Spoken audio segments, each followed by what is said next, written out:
You think peace is the opposite of war. It isn't. Peace is what powerful people call the time between two reorganizations of control.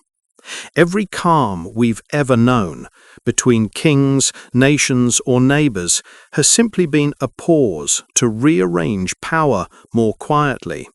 And if you learn to see that rhythm, you begin to understand how the world truly runs. We often imagine war as something distant, fought by soldiers, decided by leaders, far from our own lives. Yet every war begins long before the first bullet is fired. It begins in conversation, in fear, in pride, in the stories we tell ourselves about who belongs and who doesn't. War and peace are not opposites. They are the same system, breathing in and out. One destroys, the other rebuilds. Both are ruled by the same hidden laws of power. Think of your daily life, competition at work, negotiations in families, arguments between friends. Each small conflict mirrors the same forces that shape nations. Every time two people disagree, the same ancient instincts whisper beneath the surface. Who will lead? Who will yield? Who decides the rules? From playgrounds to parliaments, the architecture of power remains the same, fragile, emotional, endlessly repeated. For most of history, humans have believed that peace was a moral achievement, a sign of civilization. But history tells a quieter truth. Peace has always been strategic. It is maintained not by goodwill, but by balance, of fear, of interest, of need. When that balance shifts, even slightly, the world resets. Empires rise, borders redraw, alliances collapse. The cycle begins again. You can trace it through every century, from ancient tribes defending rivers to global superpowers defending ideologies. The names change, the weapons evolve, but the human mind remains constant. We crave belonging, we fear loss, and we justify almost anything to protect what feels like ours. In that fragile logic lies the origin of every war and every peace that follows. Yet beneath the noise of conflict, there's something deeper: cooperation. War cannot exist without it. Soldiers must obey, nations must unite, economies must synchronize. Even destruction requires organization. Paradoxically, war is humanity's most collective act. It gathers millions towards a single purpose, often the wrong one, but it proves what we're capable of when we act together. This guide isn't about sides, victories, or villains. It's about patterns, the invisible threads that connect chaos to order. It asks not who is right, but how power behaves, because only by understanding that movement, how fear becomes unity, how peace becomes leverage, can we see beyond propaganda and politics into the real machinery that shapes history. So before we speak of treaties or battles, of leaders or revolutions, we must look at the simplest question of all. Why do humans keep fighting the same wars in new costumes? To understand this world, we must first learn how it quietly runs itself. Every war begins long before it is declared. It begins as tension, an invisible tightening between competing needs, egos, and fears. You can feel it in the silence before an argument, in the hesitation before someone speaks their truth, in the way nations circle each other across oceans like wary animals deciding who will move first. Conflict, at its core, is not a mistake of civilization. It is civilization. It's how humans define boundaries, test hierarchies, and measure what they're willing to lose. We often imagine peace as our natural state, something pure, broken only by greed or madness. But the truth is harder to accept. Peace is the rare exception, and conflict is the rule. From the moment our ancestors formed the first tribes, survival meant defending resources, asserting dominance, or expanding territory. The instinct to fight was not born from cruelty, but from fear. Fear of scarcity, fear of the unknown, fear of being erased. Those fears never disappeared, they only evolved. Look at any major war, and you'll find the same psychological equation behind it: threat, identity, and justification. A nation convinces itself that it must act before it's too late. It defines itself in contrast to an enemy, and then it wraps the whole thing in moral language: defense, liberation, honor. It doesn't matter which century or continent, the pattern is identical. Even the smallest personal conflicts follow this formula. The details change, the logic does not. When two people argue, they often believe they're fighting about facts: who's right, who's wrong. But what they're really protecting is self-image. The desire to win is the desire to exist securely. That's why compromise feels like loss, and silence feels like defeat. The human brain reads disagreement as threat, not information, and from that small emotional reflex, entire nations learn their behavior. The philosopher Thomas Hobbes once said that life without order would be nasty, brutish, and short. He wasn't glorifying authority, he was describing human nature. Without systems, rules, laws, power, chaos would reign. But here's the irony: those same systems often create the very conflicts they're meant to prevent. The more rules we build to keep order, the more people fight over who controls those rules. The logic of conflict is built into the foundation of peace itself. Imagine two neighboring towns sharing a river. For years they live peacefully. They fish, trade, and depend on the same water. But one day a drought comes. The river thins. Suddenly, the same resource that once united them becomes the reason they prepare for war. Nothing changed about the people, only the conditions. Conflict is rarely about hatred, it's about scarcity and perception. The smaller the resource, the larger the fear.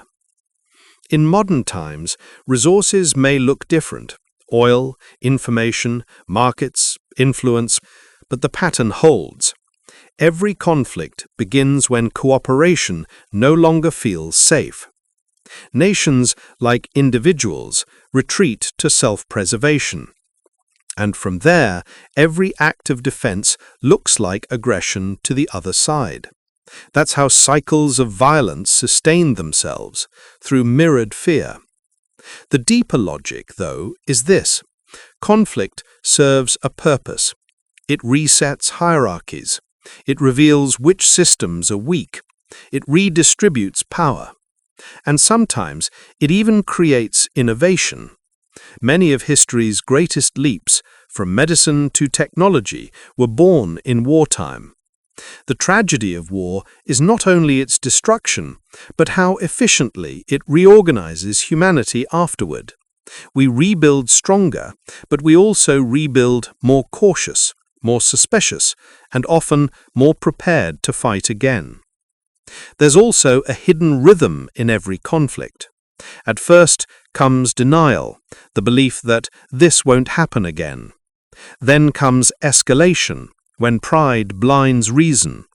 After that, collapse, chaos forcing humility, and finally, the illusion of peace, when both sides promise never again while quietly planning for the next storm. It's not cynicism, it's biology. Humans oscillate between fear and hope because both are necessary for survival. Look at your own life for a moment. Think of the last serious disagreement you had with a friend, a partner, a colleague. Did you truly want to destroy them? Probably not. You wanted to be heard. You wanted to protect your truth. That's the seed of every global conflict, multiplied by millions, amplified by politics, and wrapped in ideology.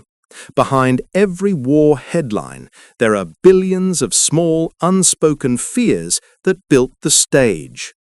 Understanding this pattern doesn't make conflict vanish, but it changes how you see it. When you stop asking who's right and start asking what fear is being protected here, the world becomes clearer. You begin to see that war is not just fought with weapons.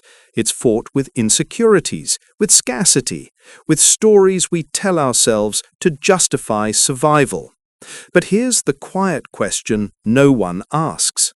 If conflict is natural, does that mean peace is unnatural? Or have we simply never learned how to sustain it? To answer that, we have to travel back, before nations, before empires, to the very beginning of human organization, to the first tribes who discovered that to survive together, they must also learn how to fight each other.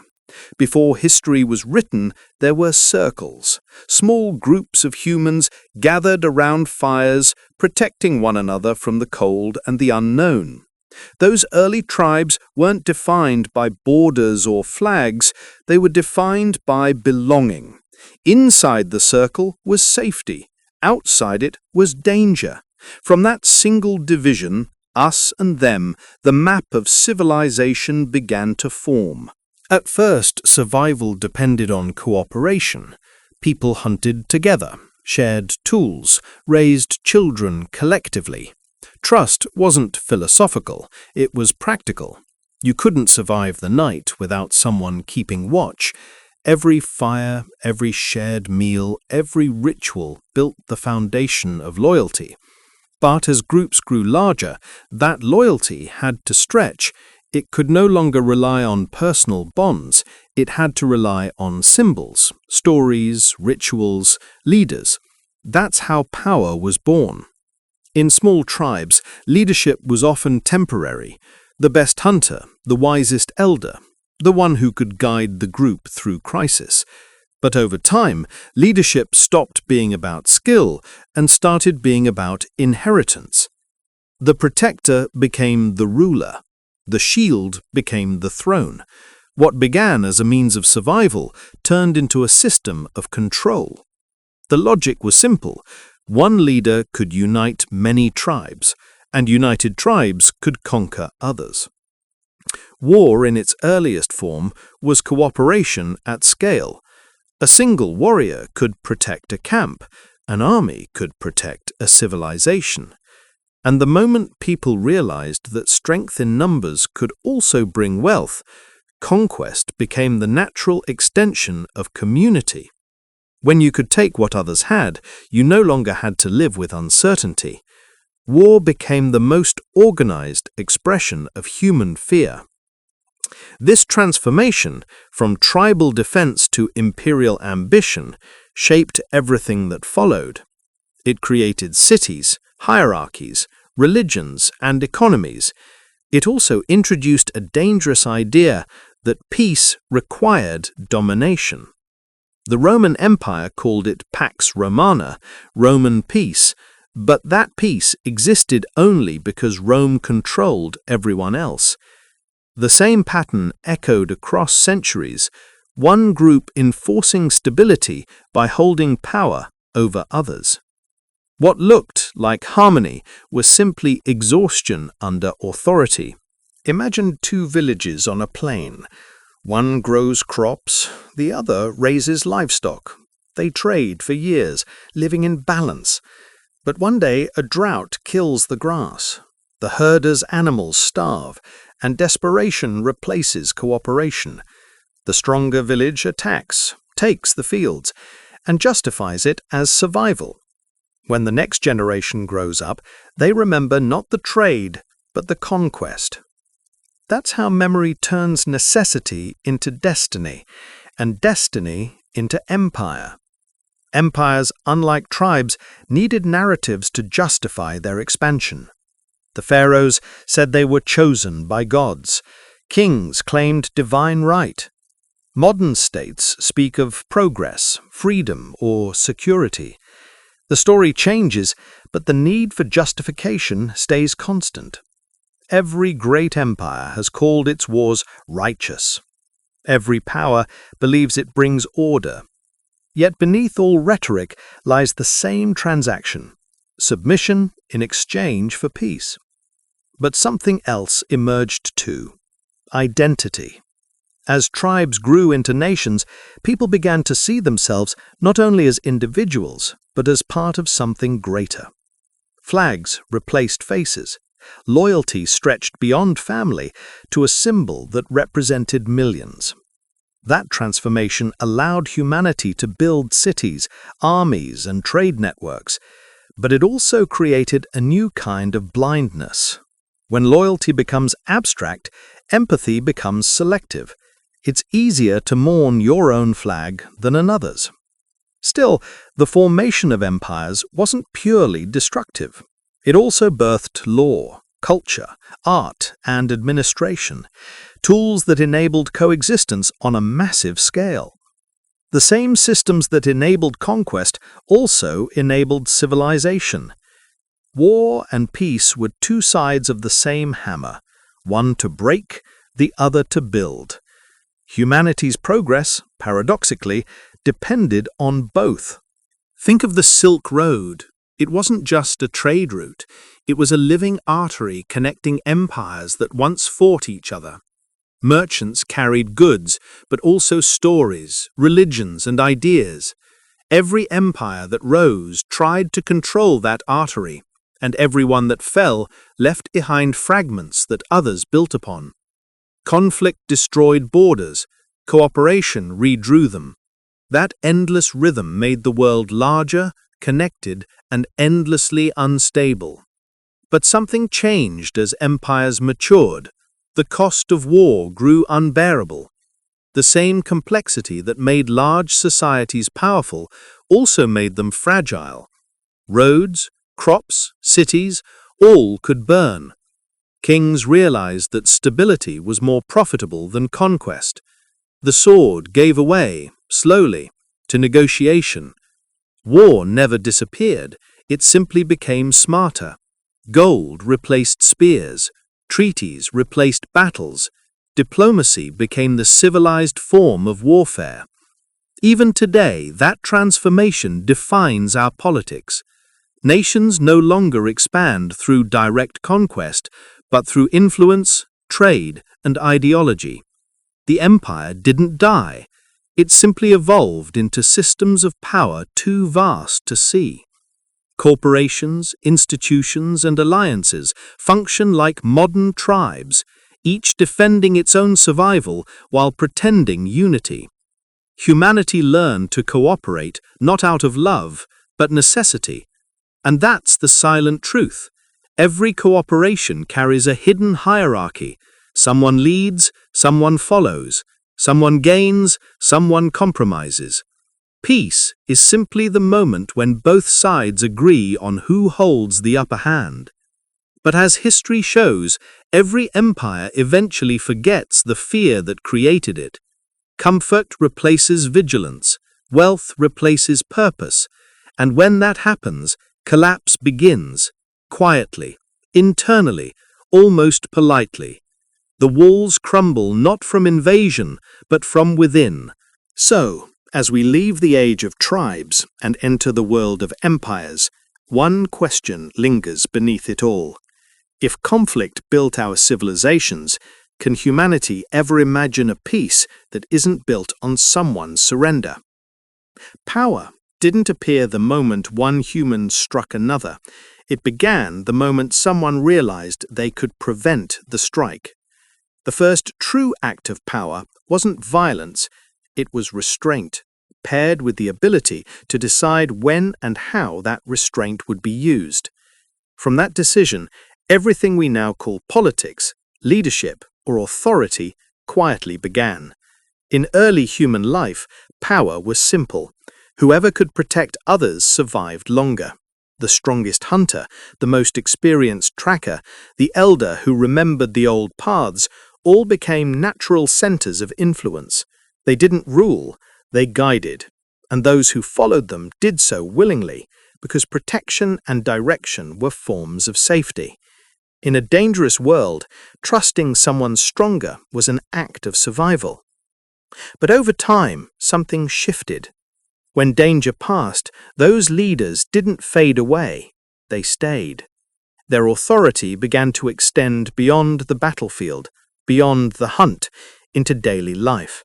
They decided who married whom, who ate Hearst, who spoke in council. Gradually, protection turned into possession.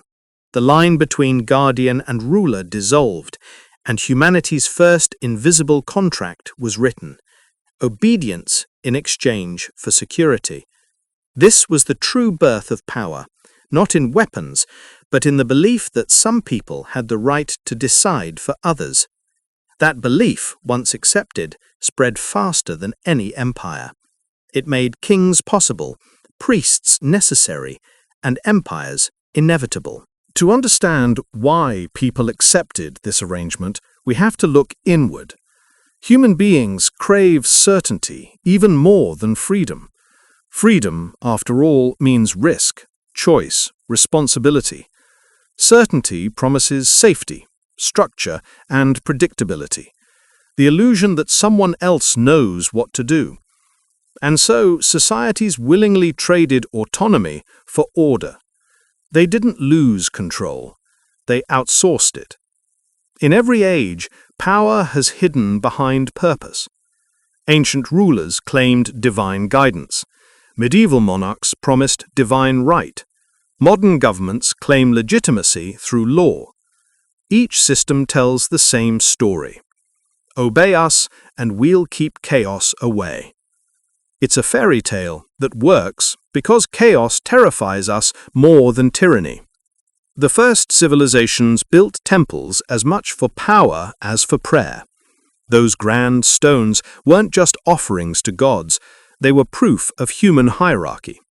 The same hands that laid bricks in devotion also built walls that divided classes. Religion gave power moral shape. Power gave religion stability. Together, they built a world where control could be justified not by force, but by faith. But power's genius lies in subtlety. A good ruler doesn't just command obedience, they make obedience feel voluntary. That's why symbols became so crucial. Crowns, thrones, flags, rituals.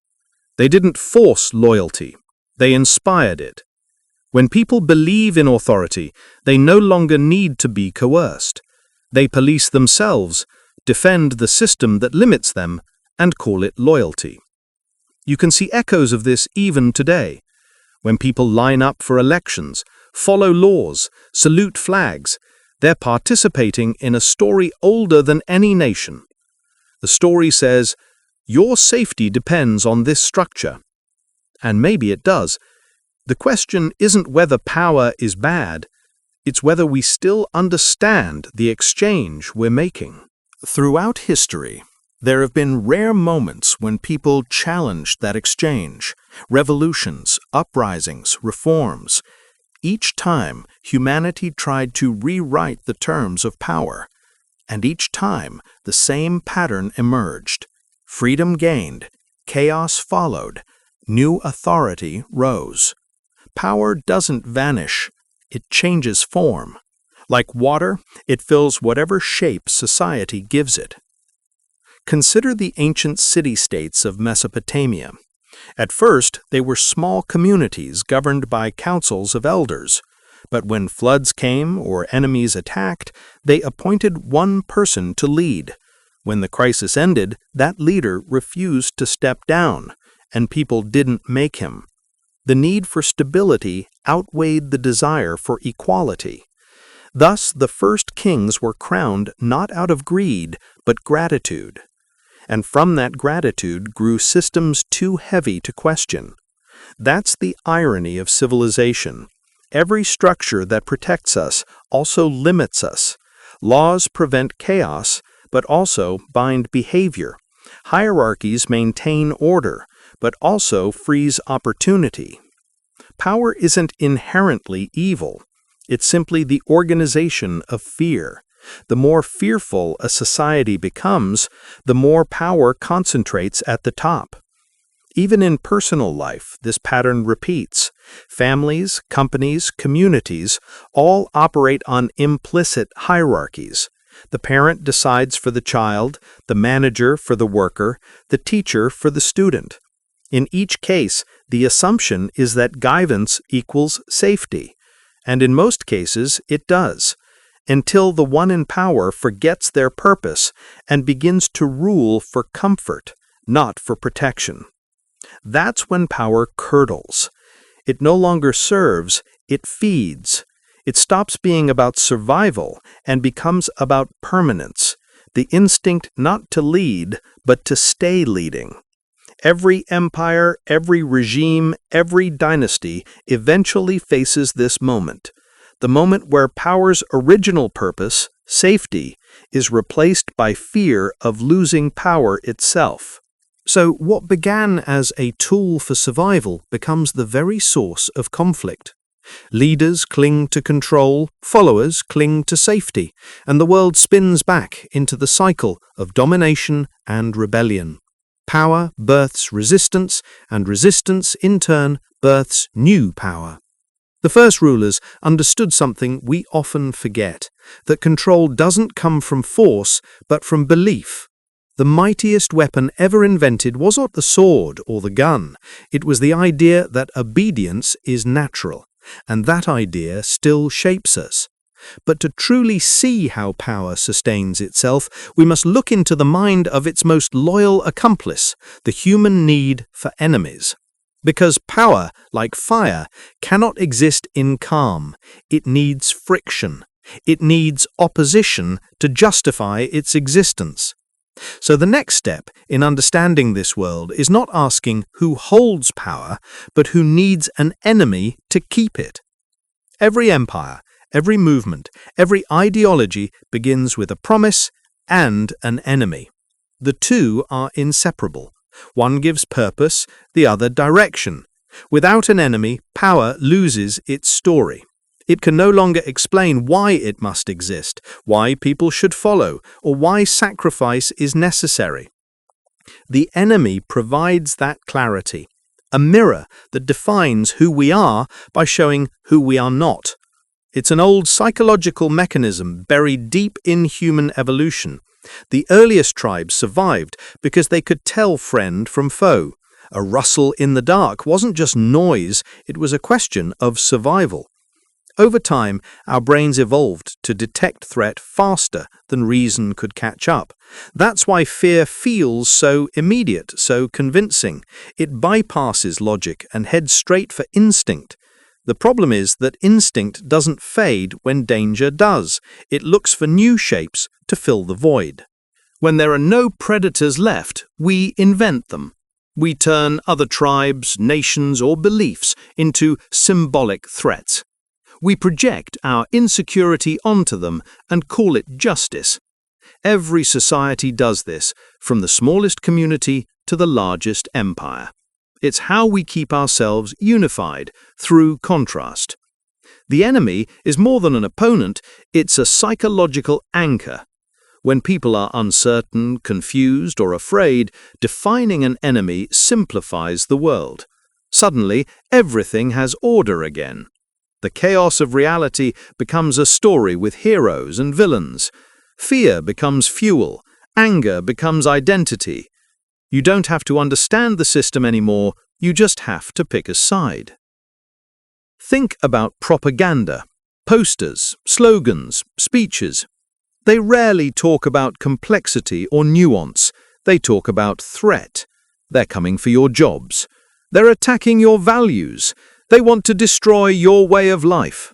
It doesn't matter who they are. What matters is that they exist. The illusion of the enemy keeps power stable because it keeps the population emotionally synchronized. People united by love are unpredictable. People united by fear are manageable. This isn't just history. It's how the human mind works. Studies in social psychology show that when people are placed in groups, they instinctively favor their own, even without real conflict. This is called in-group bias. It's so automatic that even randomly assigned teams, wearing blue or red shirts, for example, begin to show loyalty and hostility after just minutes. Now imagine that instinct amplified by religion, propaganda, or national pride. It becomes unstoppable. The enemy also provides moral permission. Once someone is labeled as the threat, anything done against them feels justified. That's how ordinary people participate in extraordinary cruelty, not out of hatred, but conviction. They believe they're protecting something good. History's darkest moments were rarely driven by monsters. They were driven by citizens convinced they were defending light from darkness. Even at a personal level, the psychology is the same. When someone criticizes you, your mind treats it like attack. You defend, deflect, retaliate. It's not about truth, it's about identity. The ego, like a nation, builds borders around its image. Anything that threatens that image becomes an enemy. And just like nations, we spend enormous energy defending illusions. Power understands this perfectly. It doesn't need to manufacture enemies from scratch. It just needs to amplify existing divisions. Religion, race, ideology, class, these are cracks already present in every society. All power has to do is pour fear into those cracks until the structure shakes. Then it steps in as savior. The people, grateful for protection, never realize they built their own cage. But the most sophisticated powers go further. They don't just create external enemies, they create internal ones. A population divided against itself is easier to control. Keep half the people convinced the other half is dangerous, and no one looks upward anymore. The rulers become invisible behind the noise of mutual suspicion. It's a tactic as old as Rome and as modern as social media. Think of how digital platforms now weaponize this ancient instinct. Algorithms feed outrage because outrage keeps attention. The more people argue, the longer they stay. Every like, share, and retweet sharpens the tribal divide. We no longer fight over territory, we fight over perception. The battlefield has moved inside our screens and our minds. Yet there's something deeply human underneath it all. We seek enemies because they simplify the unbearable complexity of life. They make meaning feel concrete.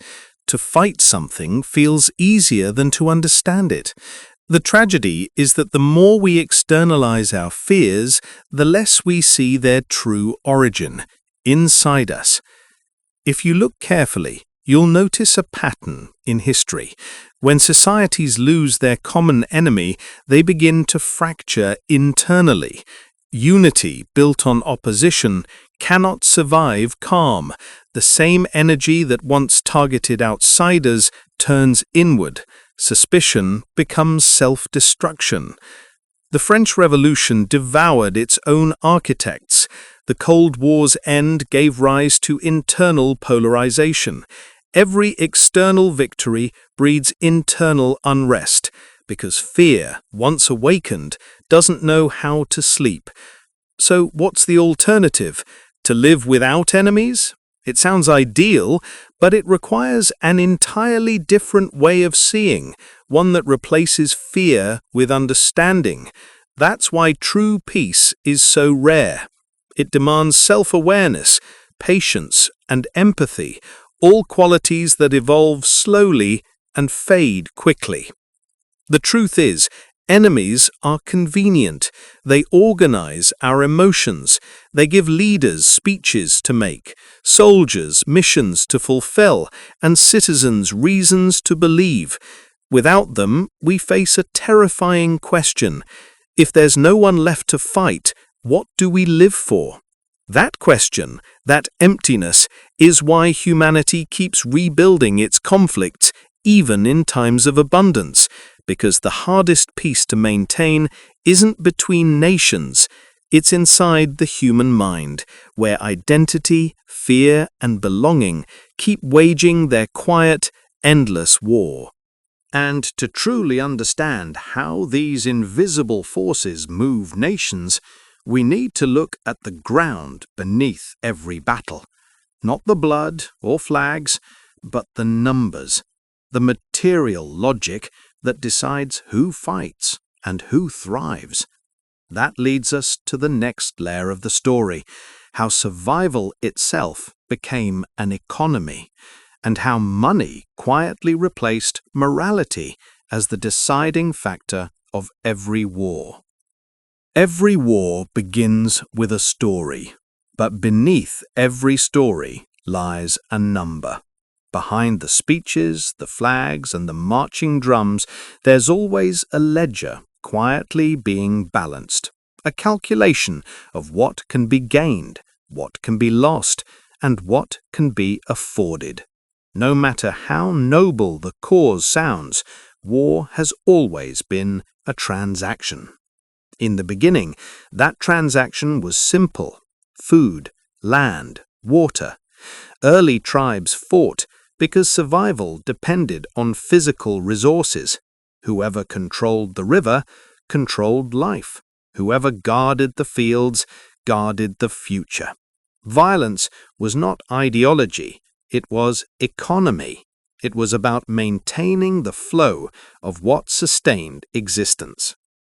As humanity advanced, the currency of conflict changed, but the logic did not. Gold replaced grain, oil replaced land, data replaced oil. Every age finds its own version of scarcity, and every scarcity creates its own battlefield. War has always been the continuation of trade by other means.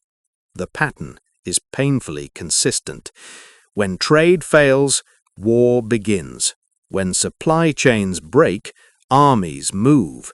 When markets collapse, ideologies rise to fill the vacuum. History's bloodiest wars were often disguised as moral struggles, but rooted in financial panic. Consider the Crusades. They were framed as holy wars, but they were also about trade routes, control over the Mediterranean, over spices, over wealth. Or look at colonial expansion. Nations claimed they were spreading civilization, but what they were really spreading was profit. Even revolutions born in the name of freedom were often powered by economic despair. Bread shortages started more wars than theology ever did. Power understands this. Leaders may talk of honor, but their generals count resources. Before a single bullet is fired, economists have already done the math. How many factories can supply ammunition? How much debt can be sustained? How long the people will tolerate rationing? War is built on budgets before it's built on battlefields. Yet economy doesn't just cause war, it sustains peace too. That's the great paradox.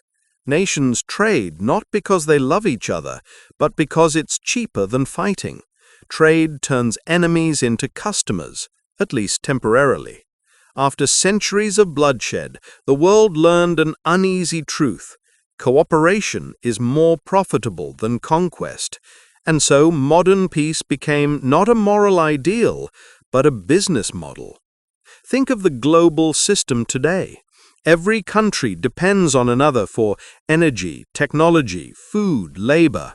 The web of dependence makes large-scale war seem unthinkable, but also makes the world fragile.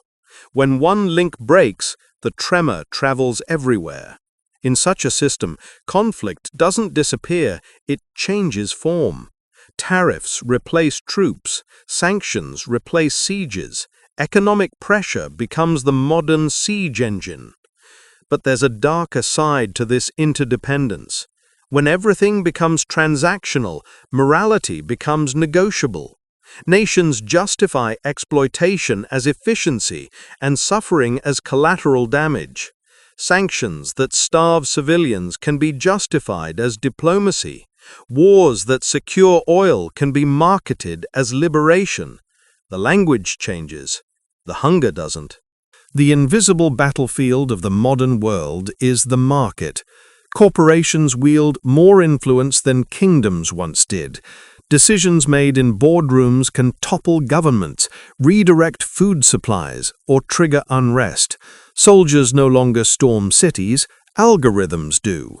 Money flows where armies used to march. And yet the logic is the same. Control the resources, and you control behavior. It's easy to think of war as chaos, but from an economic lens, it's often design. War resets markets. It erases debt, rebuilds industries, drives innovation. The same factories that make weapons during war produce consumer goods afterward. Entire economies depend on this rhythm, destruction and reconstruction as twin engines. War isn't always bad for business. Sometimes it is the business. That's why peace can be unstable. A world without conflict slows down profit. Industries built on defense, surveillance, reconstruction, and resource extraction rely on tension to thrive. Even in times of peace, they must justify their existence, and so the global economy maintains a low hum of conflict, not full war, just enough threat to keep the machinery running. But behind all these abstractions are people. The worker whose factory shifts from cars to tanks, the farmer whose crops are seized for national security, the child whose education is postponed because the budget went to defense. They are the invisible accountants of survival. For them, the economy of war is not theoretical, it's hunger, displacement, and uncertainty. It's also psychological. Scarcity changes behavior before it changes policy. When people fear losing what little they have, empathy contracts. Communities close ranks. Fear of poverty becomes fear of others. Economic insecurity breeds moral insecurity, the willingness to accept cruelty if it promises stability. In that way, money doesn't just buy weapons, it manufactures consent.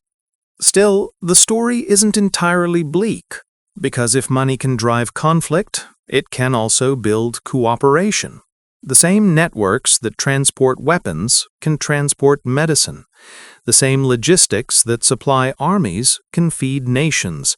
The same markets that exploit can also connect.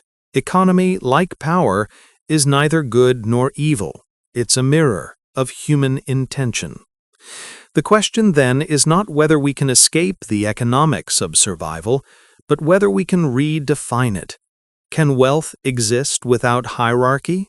Can trade exist without domination? Can nations prosper without competition that breeds resentment? Because until we answer that, peace will remain conditional, a truce written in numbers, not understanding. And yet no amount of calculation explains why people still follow wars they know they can't afford. For that, we must look at something deeper than economics, the emotional and psychological tools used to turn ordinary humans into willing participants. That's where the next battlefield begins. Not in the markets, but in the mind, where persuasion becomes the most profitable weapon of all. Every war begins with belief. Before the first weapon is built, before the first law is signed, someone must convince others that conflict is necessary. The tools of persuasion are older than steel, sharper than swords, and far more enduring.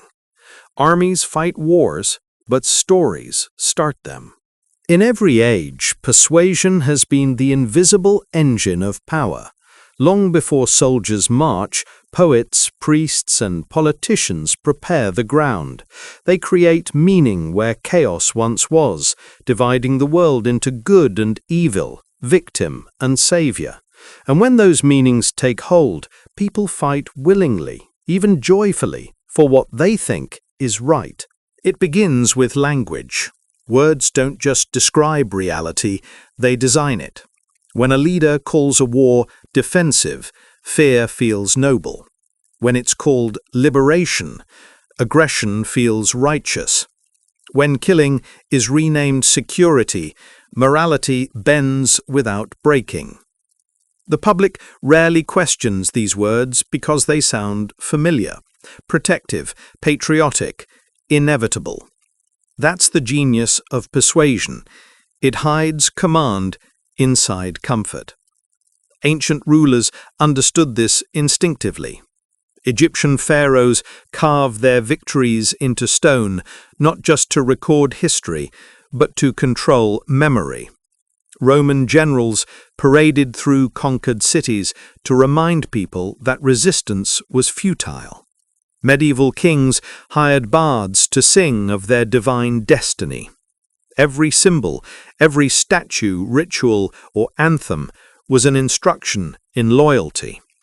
In modern times, the methods are different, but the goal remains the same: to shape what people feel before they think. Propaganda is not about lies, it's about emotional sequencing. It tells you what to fear first, what to love second, and what to forget entirely. When used skillfully, it doesn't demand obedience, it makes obedience feel natural. Consider how propaganda works through repetition. A message repeated often enough stops sounding like persuasion and starts feeling like truth. We are under threat. They hate our freedom. Our enemies envy our way of life. Each phrase carries emotion, not evidence. Each creates urgency, and urgency erases reflection. The mind, overwhelmed by danger, reaches for simplicity, and simplicity always favors authority. But persuasion doesn't only work through fear, it also works through pride. People want to feel part of something larger, something meaningful. That's why propaganda doesn't just create enemies, it creates heroes. It offers belonging. It tells you that your struggle matters, that your sacrifice will be remembered. In times of uncertainty, meaning is a stronger motivator than truth. Psychologists call this moral elevation, the rush of purpose when you believe you're contributing to a noble cause. Every government, every movement, every brand uses it. Soldiers march for glory, consumers buy for identity, citizens vote for belonging. The mechanics are the same. Shape emotion, then behavior follows. The digital age has turned persuasion into an exact science. Algorithms now know which fears wake you at night, which images make you linger, which words trigger outrage. Every post, every headline, every targeted ad is a miniature campaign, not to inform you, but to align you. The battlefield is no longer the front line, it's the feed. And the most powerful nations today aren't those with the largest armies, but those with the best data. But persuasion doesn't just come from governments.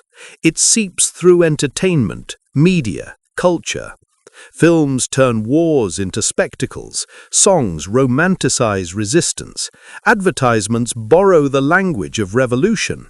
The line between influence and indoctrination blurs until persuasion feels like choice. The result is a society that believes it is free while unknowingly echoing the scripts written for it. The psychology behind it is simple. Humans are social learners. We copy what we see approved by others. When enough people repeat an idea, it stops being debatable and becomes cultural truth. Power doesn't need to silence dissent, it only needs to flood the space with noise. When everyone talks, no one listens. That's not censorship, that's distraction. The scariest part is that persuasion rarely feels manipulative. It feels reasonable, even moral. That's why people defend the very systems that exploit them. They're not coerced, they're convinced. Persuasion doesn't conquer through fear, it conquers through familiarity. Once an idea feels like common sense, questioning it feels like betrayal. Yet persuasion is not inherently evil. It's the tool of all cooperation, from teaching children to building communities. The danger lies in its scale and invisibility. When persuasion becomes industrial, when it's engineered by algorithms and mass media, it no longer serves truth, it serves control. Look around the modern world. News designed to divide, social media tuned for outrage, leaders using language like weapons.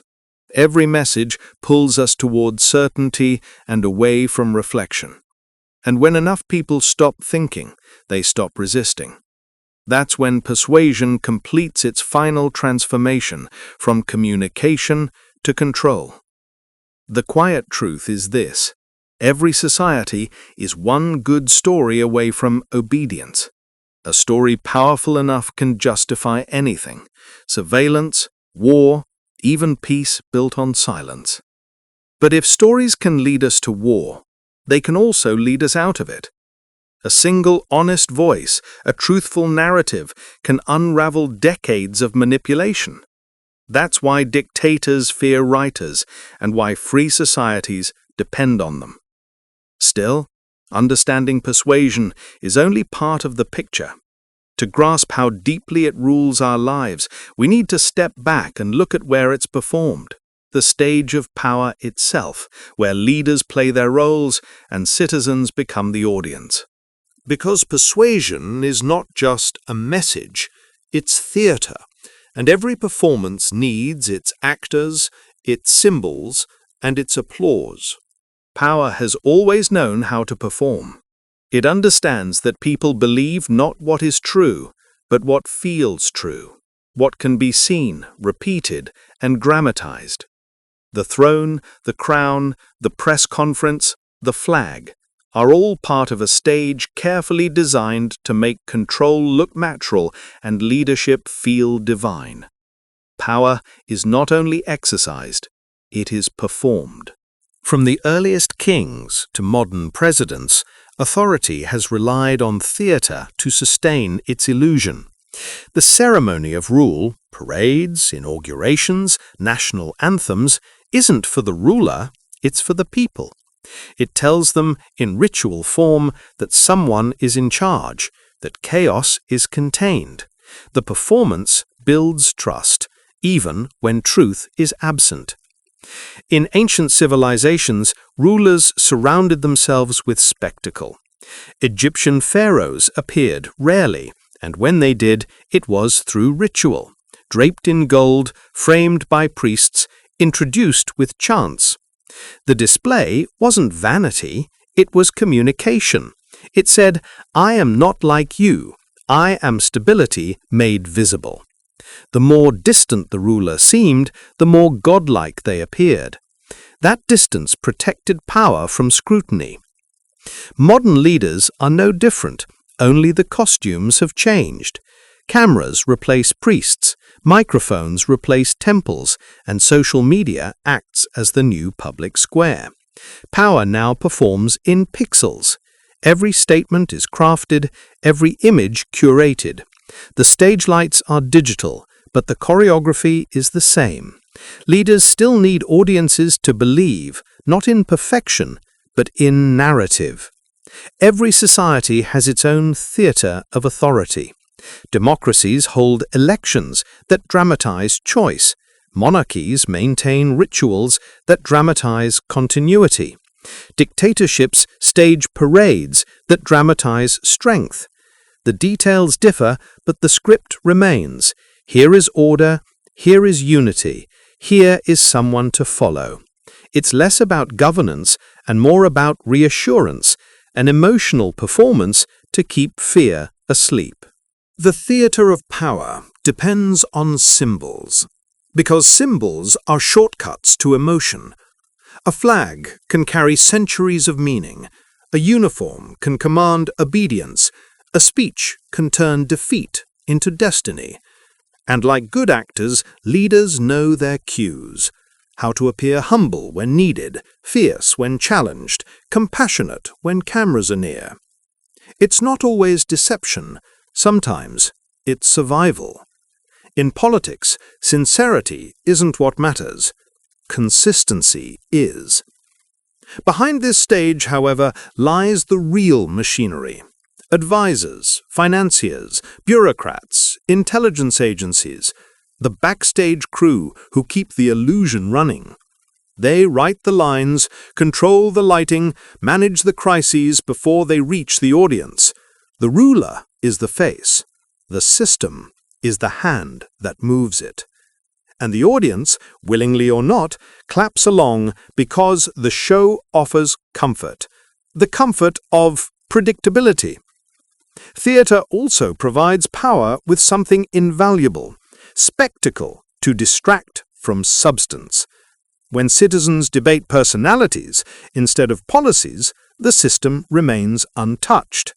Theatrics draw emotion away from reason. Scandals, feuds, and speeches become entertainment. And as long as people are watching the stage, no one looks at the script. Consider modern politics. Debates are broadcast like reality shows, campaigns run like advertisements, and slogans replace complex ideas. The illusion of participation replaces real influence. People feel involved because they've been given a role, the voter, the spectator, the critic. But a role isn't power. It's permission to feel powerful without changing the script. Even rebellion becomes part of the theatre. Protests are televised, framed, and absorbed into the narrative. Systems know how to turn dissent into proof of freedom. Look, they say, we allow opposition. The performance continues. The lines shift, but the stage remains. That's why true change is so rare, because power can adapt its costume faster than the audience can rewrite the story. This isn't cynicism, it's recognition. Humans need stories to organize chaos, and power supplies those stories in vivid form. The coronation, the oath, the press statement, all rituals remind people that someone else bears the burden of decision, and for many, that's a relief. In that sense, the theatre of power doesn't only manipulate, it also soothes. It gives structure to uncertainty. But the danger lies in forgetting it's a show. When spectacle becomes indistinguishable from substance, truth loses its footing. A leader's confidence can overshadow their competence. A nation's pride can hide its decay. The applause can drown the questions. History is filled with moments where the performance outlived the performer, where people kept clapping for systems already hollow inside. And yet this theatre is not entirely false. Every performance contains fragments of truth, values, hopes, shared identity. The danger isn't the acting, it's the script being written by those who profit from it. If people remember it's theatre, they can watch with awareness. If they forget, they become part of the cast without realizing it. So the real question isn't whether power performs, it always will. The question is whether we're watching consciously or hypnotically. Because the moment the audience stops thinking, the play never ends. Still, even the best performance needs intermission, When wars end and speeches fade, nations crave silence, peace as a pause, rest as recovery. But as history shows, the calm between acts is rarely genuine. Behind the curtain, the next performance is already being rehearsed. And that leads us to the next layer, the illusion that peace itself is an ending, when in truth it's just the quietest part of the play. Peace is often imagined as the reward after chaos, the prize for endurance, the moral conclusion to conflict. But history tells a quieter truth. Peace is rarely an end. It's a tactic, a pause, a carefully managed interval between reorganizations of power.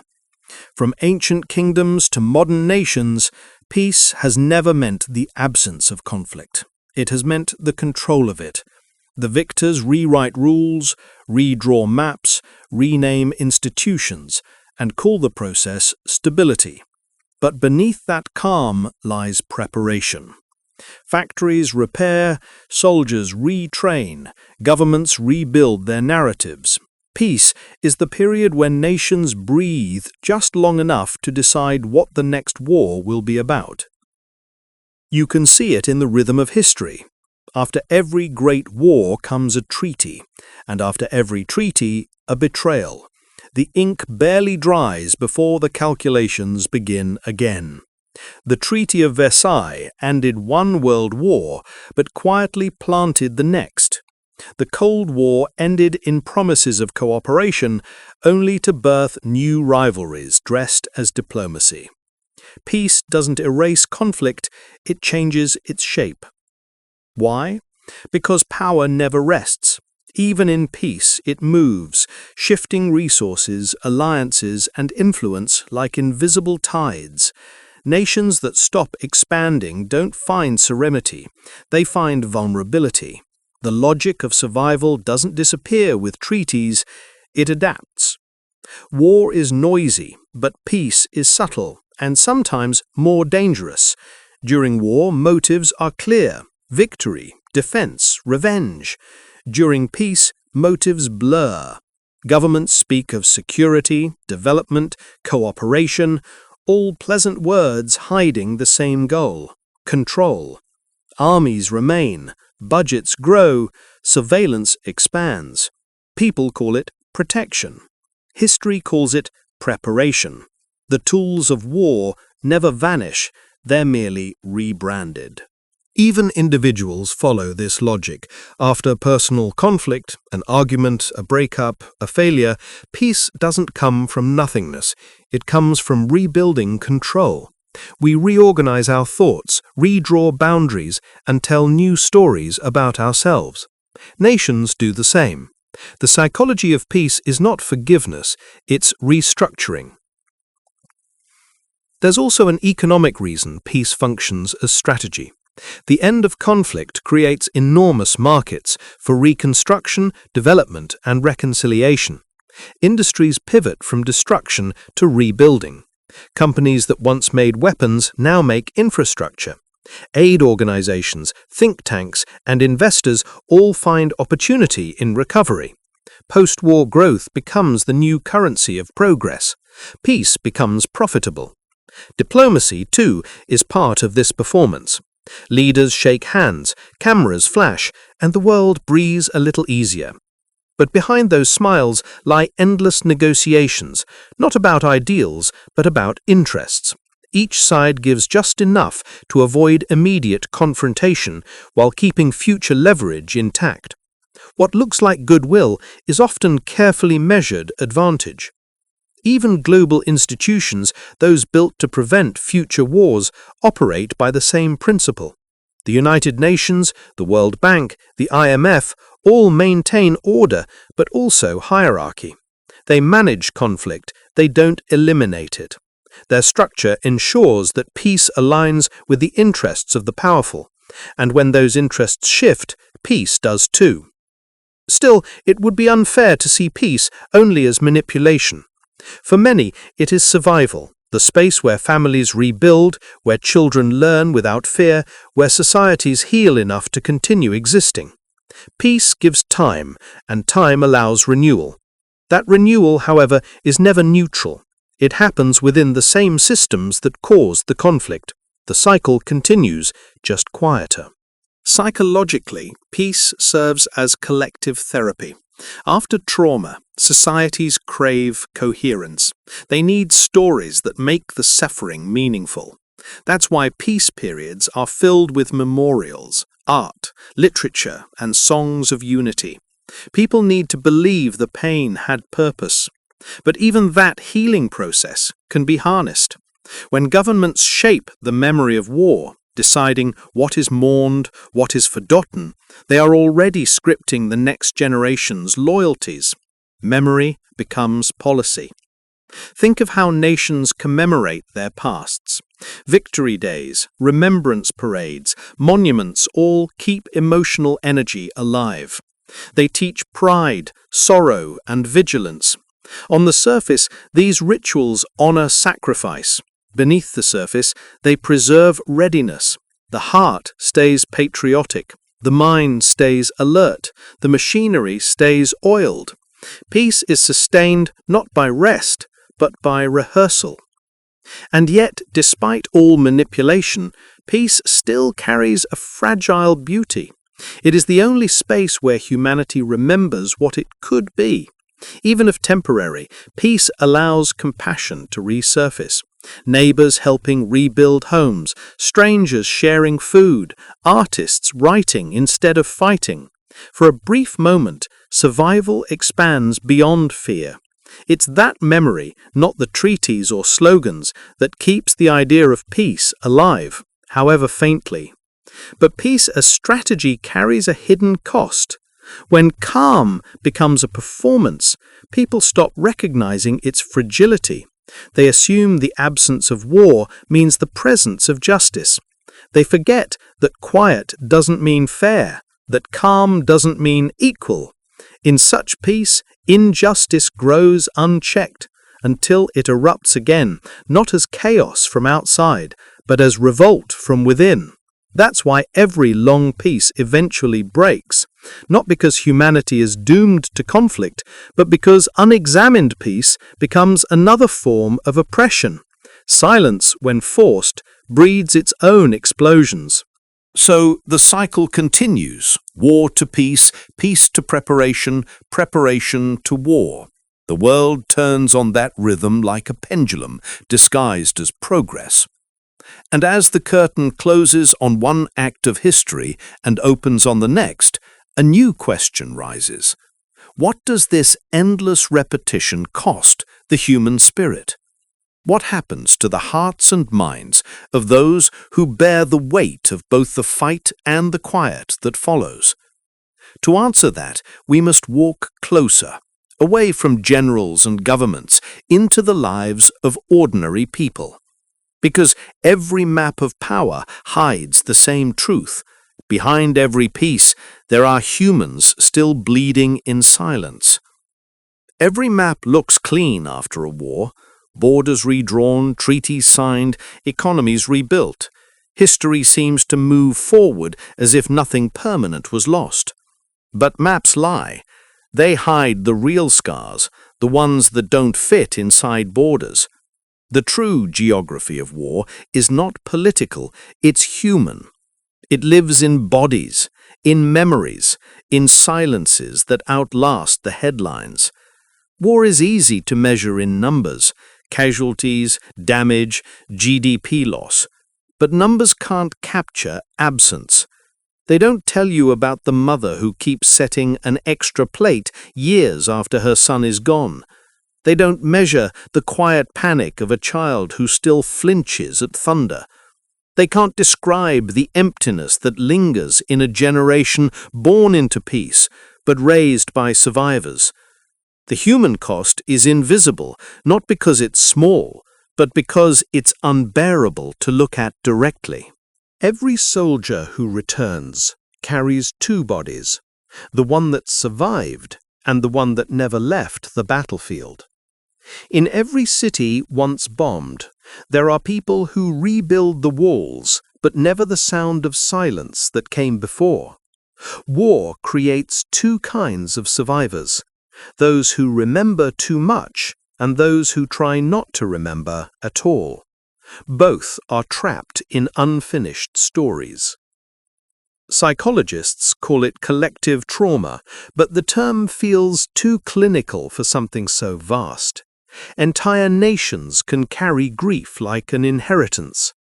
Even those who never fought absorb it through the air, the tension in families, the caution in laughter, the fragility in trust. You can see it in societies that avoid confrontation, in cultures obsessed with control, in generations raised to fear change. Peace, when built on trauma, becomes a form of paralysis. The cost isn't only emotional. War rearranges priorities. Education budgets shrink. Art disappears. Progress pauses. Societies that could have evolved turn inward. Talent becomes survival. Imagination becomes luxury. A world that once dreamed of building must first rebuild, and by the time it's ready to dream again, decades have passed. Then there's displacement, the quiet catastrophe that follows every conflict. Millions leave their homes, not because they want to, but because safety has turned into a myth. Refugees become the living memory of war, carrying their culture folded into suitcases. They cross borders not just with belongings, but with language, songs, recipes, and grief, all the small pieces of a life that no longer fits anywhere. They are reminders that peace for one region often comes at the expense of another's burden. Even those untouched by direct violence pay a price. The constant exposure to fear changes societies. Surveillance expands, trust erodes, empathy narrows. Citizens grow accustomed to caution, to suspicion, to silence. In time, that mindset becomes culture, a culture that accepts suffering as normal, inequality as inevitable, and cruelty as efficient. War teaches these lessons well, and peace keeps repeating them. And yet, amid the loss, something remarkable happens. Resilience. Humans keep going, not because they forget, but because they adapt. After every bombing, someone plants flowers in the rubble. After every tragedy, someone writes a song. The instinct to rebuild isn't denial, it's defiance. It's how humanity refuses to let destruction define it. Still, resilience has its limits. When pain becomes identity, people cling to it. Nations glorify suffering as pride, turning tragedy into nationalism. Memorials that once warned against war begin to whisper revenge. That's how grief becomes fuel. It's the most dangerous transformation of all, when remembrance forgets its purpose. The human cost is not just in the dead or the broken, but in the future that never had the chance to exist. The inventions never made, the art never painted, the children never born. Each war erases countless invisible possibilities, and yet history rarely mourns what could have been. It celebrates victory instead, as if that balances the equation. The silence after war is the most haunting sound of all. Streets rebuild faster than trust. Families learn to laugh again, but carefully, as if joy might offend the dead. Governments organize parades to honor peace, but everyone knows it's temporary. That awareness lives in the collective heartbeat, a quiet anxiety that the calm won't last. And because of that fear, nations keep preparing for the next storm. What makes the human cost so profound is that it's cyclical. Each generation inherits the emotional residue of the last. The fear of scarcity, the instinct to control, the suspicion of outsiders. These are psychological relics of war disguised as cultural values. They shape how people raise children, how they define loyalty, how they interpret peace. Even in the most stable societies, you can feel it, the unspoken rule that safety must come before honesty, that strength must come before compassion. These beliefs are not natural, they're the echoes of survival, carried forward unconsciously. To break that inheritance, people must learn to see pain not as proof of identity, but as a reminder of vulnerability. True peace begins when empathy becomes more powerful than memory, when nations remember the suffering not to glorify it, but to prevent its return. But humanity rarely learns this lesson fully, because somewhere in the balance of power, there are always forces that find utility in suffering. The same systems that rebuild after war often depend on keeping pain alive, as motivation, as narrative, as leverage. And that's where the next transformation begins, when human loss is no longer tragedy, but opportunity. When industries, governments, and media learn how to turn mourning into momentum and compassion into control. Because in the modern age, even suffering has an economy, and to understand how that machine runs, we must look at the vast mechanical heart that powers it, the machinery of modern war. Once, war was fought with swords and courage. Now it's fought with factories, servers, and silence. The battlefield has expanded. It no longer begins where the soldiers stand, but where decisions are made in rooms without windows. The machinery of modern war isn't just metal and code. It's bureaucracy, logistics, and belief, operating together like a cold, efficient organism. Modern war doesn't rage, it hums. Engines, drones, satellites, databases, each hum carries the same purpose, precision and permanence. Gone are the days when armies faced each other in open fields. Today, the most decisive victories are invisible, measured in intercepted communications, economic collapses, and systems quietly taken offline. The act of killing has become technical, almost administrative. The First and Second World Wars industrialized violence, but technology turned it into infrastructure.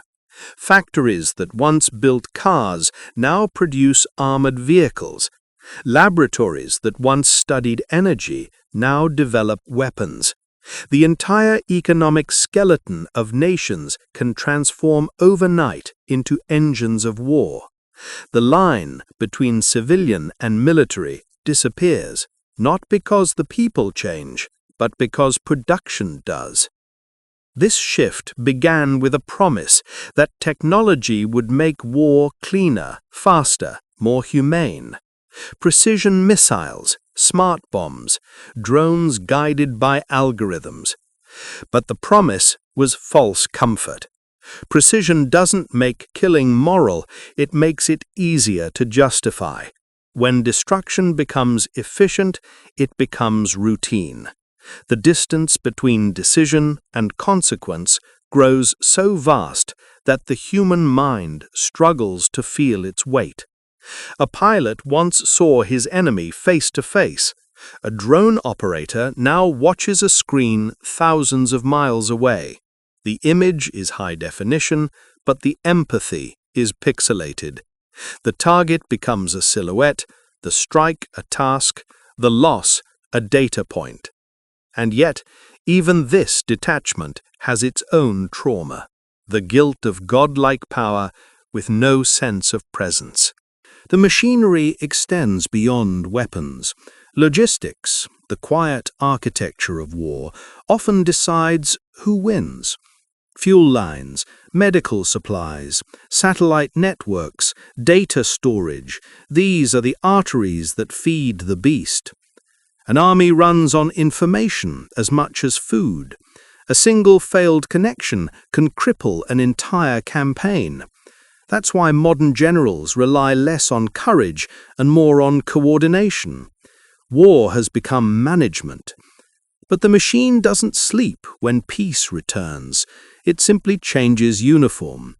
The same companies that build missiles pivot to medical tech, cybersecurity, or artificial intelligence.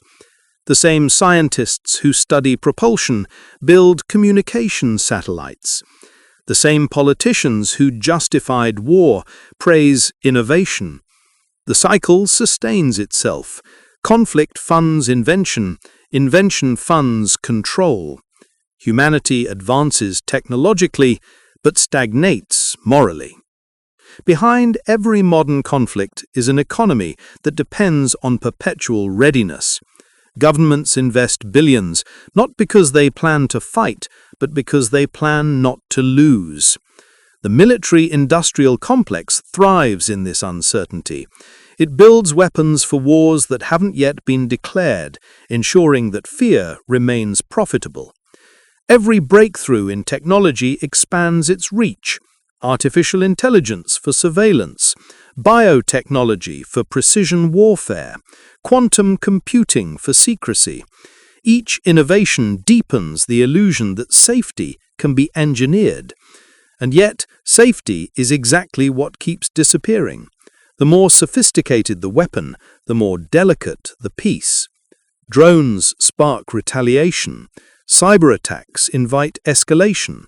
The balance of terror becomes mathematical, deterrence based on probability rather than morality. The world enters an age where destruction can be triggered by accident and responsibility diffused across systems too complex to blame. The machinery of modern war also feeds narrative. Every new weapon requires a new justification, a new story of defense, protection, deterrence. Nations speak of security architecture as if it were a building that needs constant maintenance. In truth, it's a business plan. War machines don't exist to be used, they exist to be funded. As long as fear persists, budgets grow. But what makes the modern system most dangerous is how invisible it has become. The old wars disrupted daily life. The new ones hide inside it. A missile strike in one country may be coded in another and approved by an algorithm elsewhere. Citizens live normal lives while wars unfold quietly in the background. Economic sanctions, drone surveillance, disinformation campaigns. The world looks peaceful while bleeding in slow motion. Even environmental damage becomes part of the machine. Wars scorch the air, poison rivers, and scatter metals across continents. Yet when industries rebuild afterward, they call it progress. War consumes the planet and then reinvents itself as reconstruction. The machine doesn't care about sides, it only cares about continuation. And still, amid this mechanical indifference, the human mind struggles to find meaning. Soldiers now train alongside machines that never tire or doubt. Decisions once guided by instinct are now optimized by code. Humanity risks outsourcing not just its labor, but its morality. When algorithms decide who lives and who dies, war becomes pure function, and function has no conscience. This is the new paradox of progress. Technology, meant to prevent chaos, ends up perfecting it. We can now destroy with surgical precision, but cannot heal with the same efficiency. We can predict violence, but not stop it. We've made war smarter, but not ourselves. Yet this machine depends on something fragile: belief. Someone, somewhere, must still think the system is necessary. That belief is its weakest point. Machines can run indefinitely, but humans must justify pressing the button. So the question becomes, who controls the story that keeps the machinery running? Who decides which conflicts are righteous and which are strategic? To find that answer, we have to look at the modern world's quietest wars, the ones fought without blood, without smoke, without recognition, where the weapons are invisible but the consequences just as real. The wars waged in silence, through data, sanctions, and influence. The invisible wars of the modern age. Not every war is announced. Some begin in silence, without soldiers, without smoke, without sound. They unfold in trade agreements, computer codes, and quiet diplomatic exchanges. You won't see their battlefields, but you'll feel their effects. In prices, in shortages, in the stories your newsfeed quietly repeats. These are the invisible wars, conflicts fought through systems, not weapons. The modern age has mastered the art of subtle aggression. Instead of invading land, nations now invade infrastructure. Instead of capturing cities, they capture data. A single cyber attack can paralyze hospitals, silence media, or black out power for millions. Yet there are no explosions, no parades, no memorials. Just screens that go dark and lives that quietly unravel. This is the new language of power. Control the information and you control perception. Control perception and you control reality. Traditional wars demanded armies. Invisible wars demand access. Whoever owns the network, the currency, or the narrative can shape behavior without firing a shot. Consider economic warfare. Sanctions, tariffs, and currency manipulation have replaced tanks and trenches. A country can now be weakened by isolating it from global markets, denying access to technology, or freezing its assets. The victims of these wars are rarely generals, they're ordinary people. Prices rise, medicine disappears, jobs vanish. The suffering feels like an accident of economics, not a weapon of policy. That's what makes invisible wars so efficient. They destroy quietly, without resistance, because their victims don't always know they're under attack. Information itself has become ammunition. Disinformation campaigns, fake news, and propaganda floods destabilize societies more effectively than bombs. A lie repeated often enough becomes infrastructure, built into people's minds.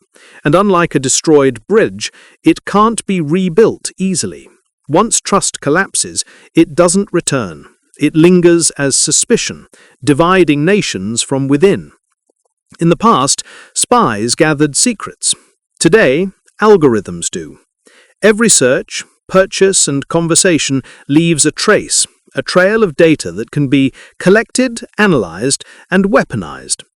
Surveillance, once a government tool, has become a global industry.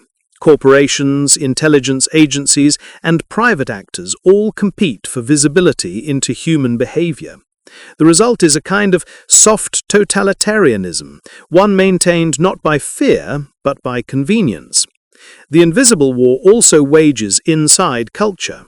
Films, music, and social media narratives can shift public sentiment faster than diplomacy ever could. This is cultural influence disguised as entertainment. It doesn't tell you what to think. It tells you what to care about. And when your attention is controlled, so is your consent.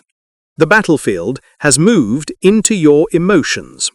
Even humanitarian efforts can become instruments of influence. Aid, loans, and education programs, while noble in appearance, often come with invisible clauses, alignment with certain political goals, access to resources, or dependency on foreign systems. Modern empires don't build colonies, they build contracts. The power is no longer territorial, it's systemic. Invisible wars thrive because they require no declaration and carry no moral weight. They can be denied, ignored, or justified. Cyber attacks are blamed on rogue actors. Sanctions are framed as economic discipline. Manipulation is called soft power. The absence of visible violence makes accountability impossible. Everyone fights and no one admits to fighting. But this invisibility has a cost: psychological exhaustion. Populations living under constant digital and economic tension begin to feel unstable, anxious, distrustful. Fear becomes ambient. People lose faith not only in their leaders but in each other. Polarization grows, fueled by invisible nudges, headlines designed to anger, bots designed to divide, algorithms designed to keep attention trapped in outrage loops. And yet, like all wars, these invisible conflicts feed on cooperation. The same networks that spread misinformation can spread truth. The same systems that exploit data can protect it. The difference lies in intention. Humanity built tools of connection, but in the wrong hands, connection becomes control. Invisible wars also reveal something uncomfortable. Peace itself may depend on invisibility. The absence of open violence doesn't mean harmony. It means that conflict has gone underground, into systems too complex for ordinary people to perceive. We live inside layers of negotiation, coercion, and control that we call global order. It feels stable only because it's opaque. Transparency would reveal how fragile it really is. But there's one more layer, the human one. Behind every digital war is an operator. Behind every sanction is a signature. Behind every manipulated story is a decision. The machine never runs by itself. It still depends on human conviction. The belief that harm done indirectly isn't harm at all. That distance absolves responsibility. That precision means innocence.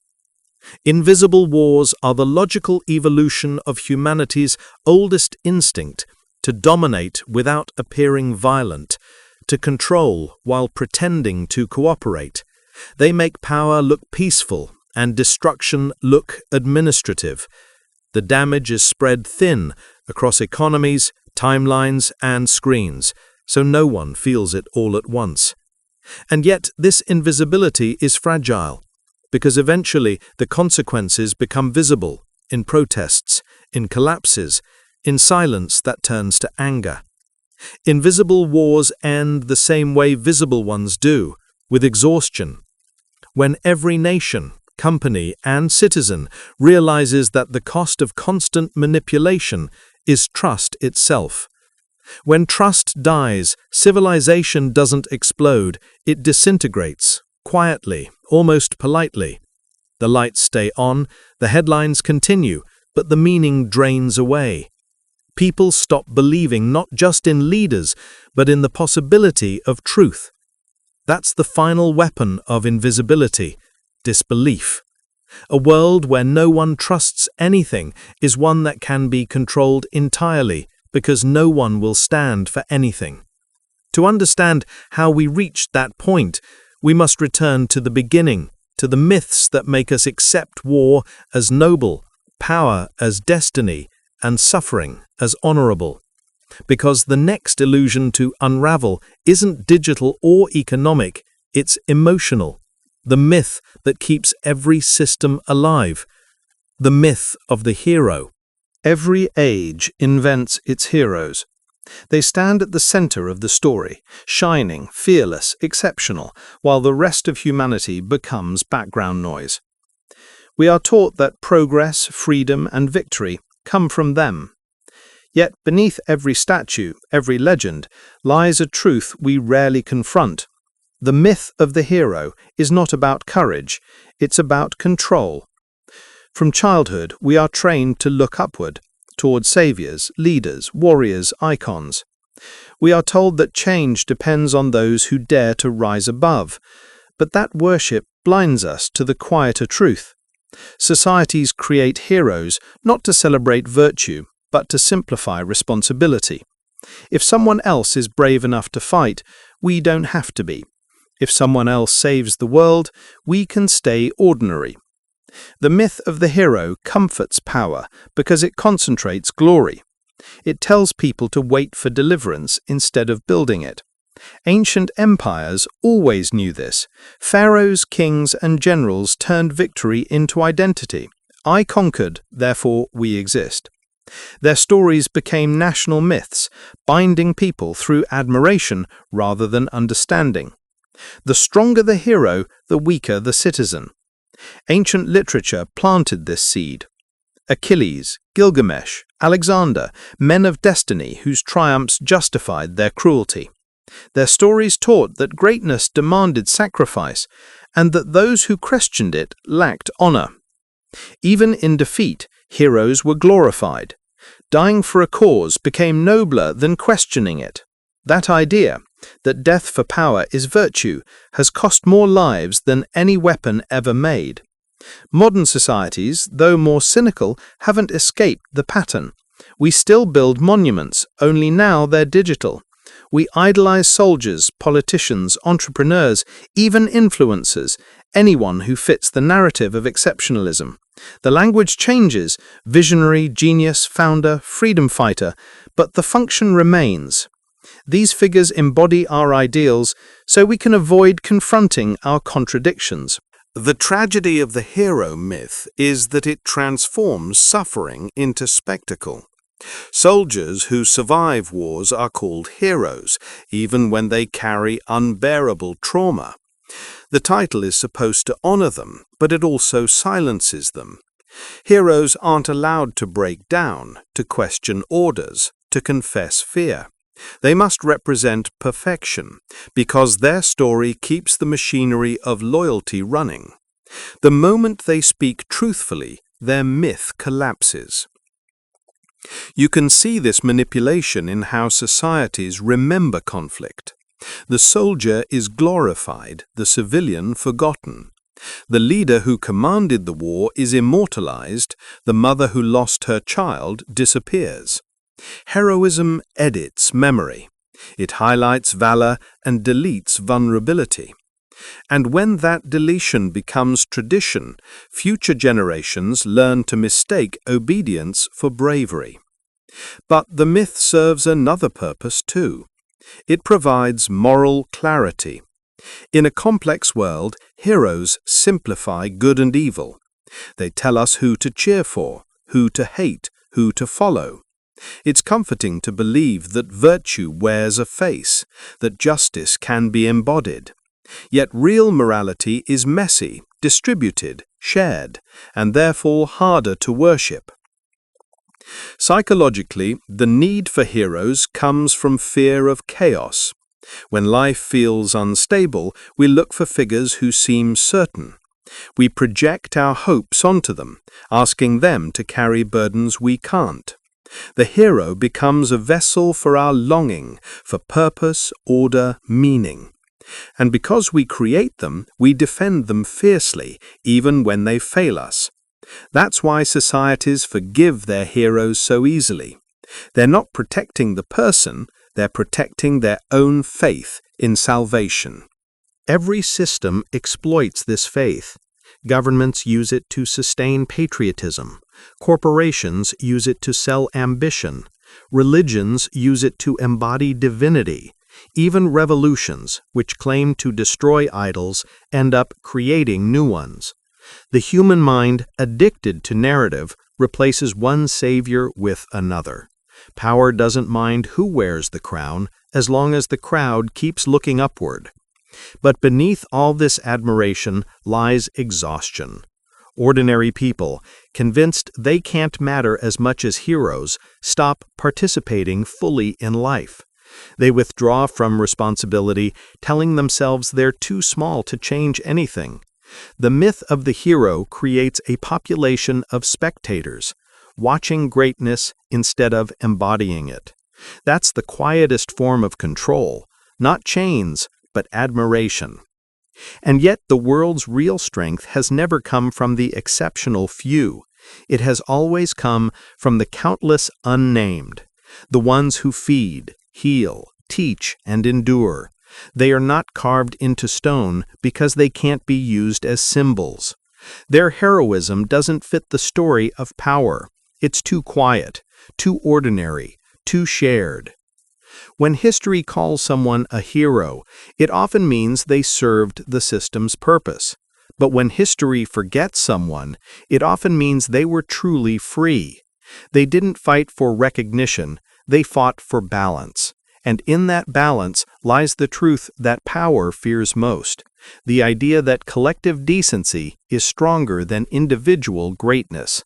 The myth of the hero teaches us to admire strength, but perhaps what humanity needs now is to admire restraint, the courage not to conquer, but to understand, not to dominate, but to coexist. Because the opposite of heroism isn't cowardice, it's humility. Still, the story of heroes persists because it's useful. It gives meaning to violence and shape to power. And as long as the world needs myths to organize itself, the hero will remain its favorite illusion. But what happens when the illusion falters? When empires built on sacrifice begin to collapse under their own stories?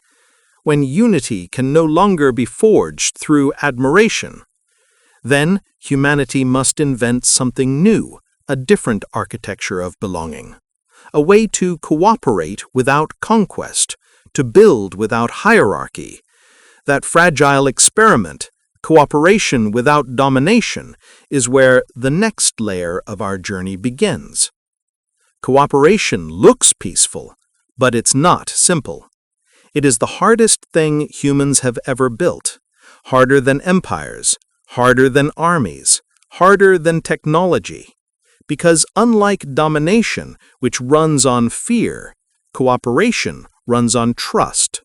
And trust, once broken, rarely returns the same way twice. At its root, cooperation is a survival strategy.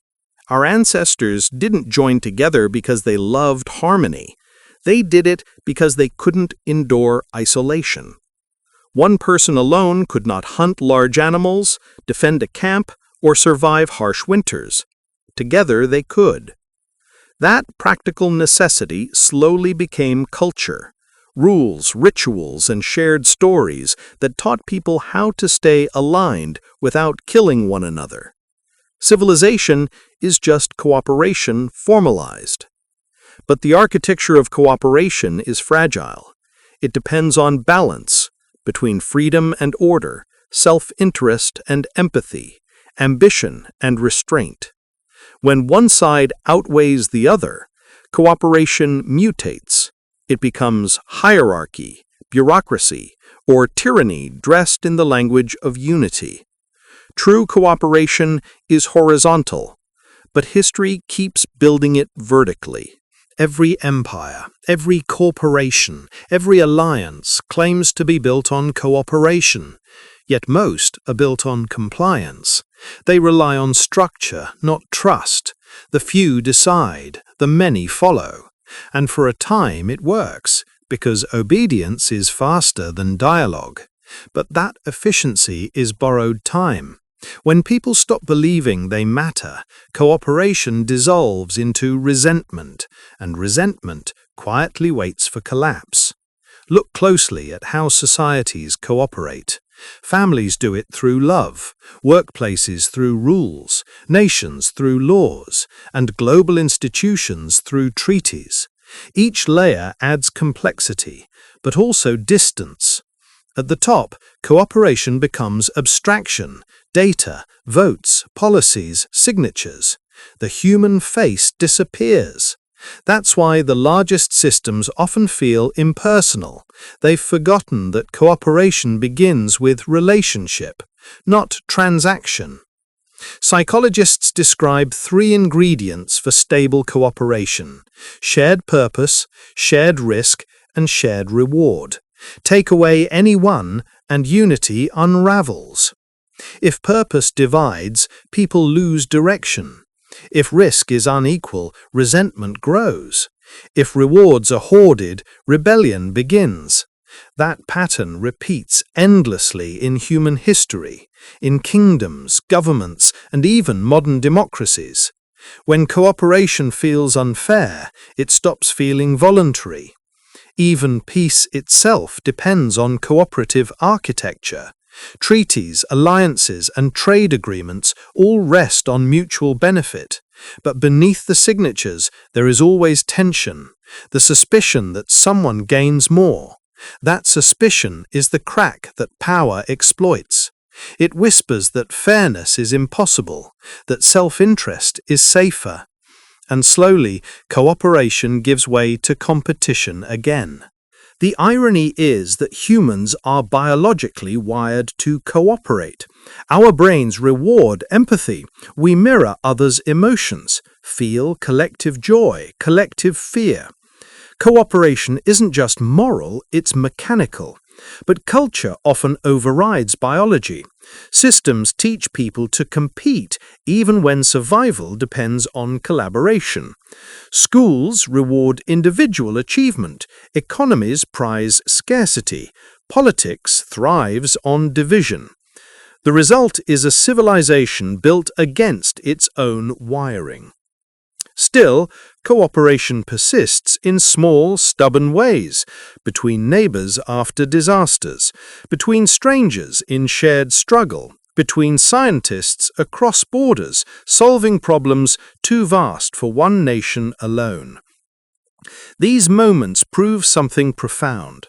Cooperation doesn't require perfection, only intention. It doesn't mean agreement, it means alignment. The choice to move together despite difference.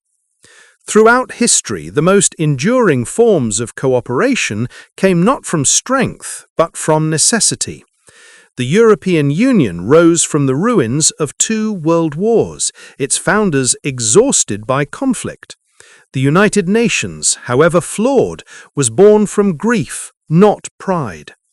The world's greatest alliances are not triumphs of politics, they are reactions to trauma. Pain, more than wisdom, teaches unity. But cooperation has a hidden architecture of control too. When power manages cooperation from above, it uses it as camouflage. Institutions talk of unity while enforcing dependence. Economic blocs bind nations through shared debt. Technology platforms claim to connect the world while harvesting its attention. What looks like cooperation is sometimes just collective captivity, harmony without autonomy. The challenge then is to design systems that protect both trust and freedom. That means transparency, equality of voice, and shared accountability. Principles that sound idealistic but are practical necessities. Because cooperation, when genuine, multiplies strength. When forced, it multiplies fragility. Think of a bridge. Its stability doesn't come from one beam, but from distributed tension, every part bearing some weight. A society works the same way.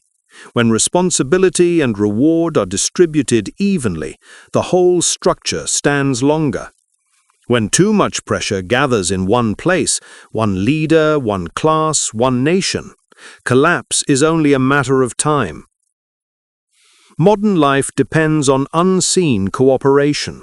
Food supply chains, power grids, global communication systems. We rarely think about how many people's invisible efforts sustain our comfort. That blindness weakens gratitude, and without gratitude, cooperation turns mechanical. People start doing their part out of duty, not connection. The structure stands, but the spirit fades. And yet, the idea of cooperation still carries hope. Because every major leap forward, scientific, moral, or humanitarian, has been cooperative. Vaccines, space exploration, climate research, none belong to a single hero or nation. They are testaments to what humanity can achieve when it remembers its shared vulnerability. But for cooperation to survive the future, it must evolve beyond transaction. It must rediscover empathy as infrastructure, the invisible framework that holds the system together. Otherwise, the next generation will inherit the same brittle alliances, the same fragile treaties, the same unspoken rivalries dressed as unity. The question is not whether humans can cooperate, but whether we can do so without domination hiding inside it. Whether we can build structures strong enough to hold power, yet soft enough to hold humanity.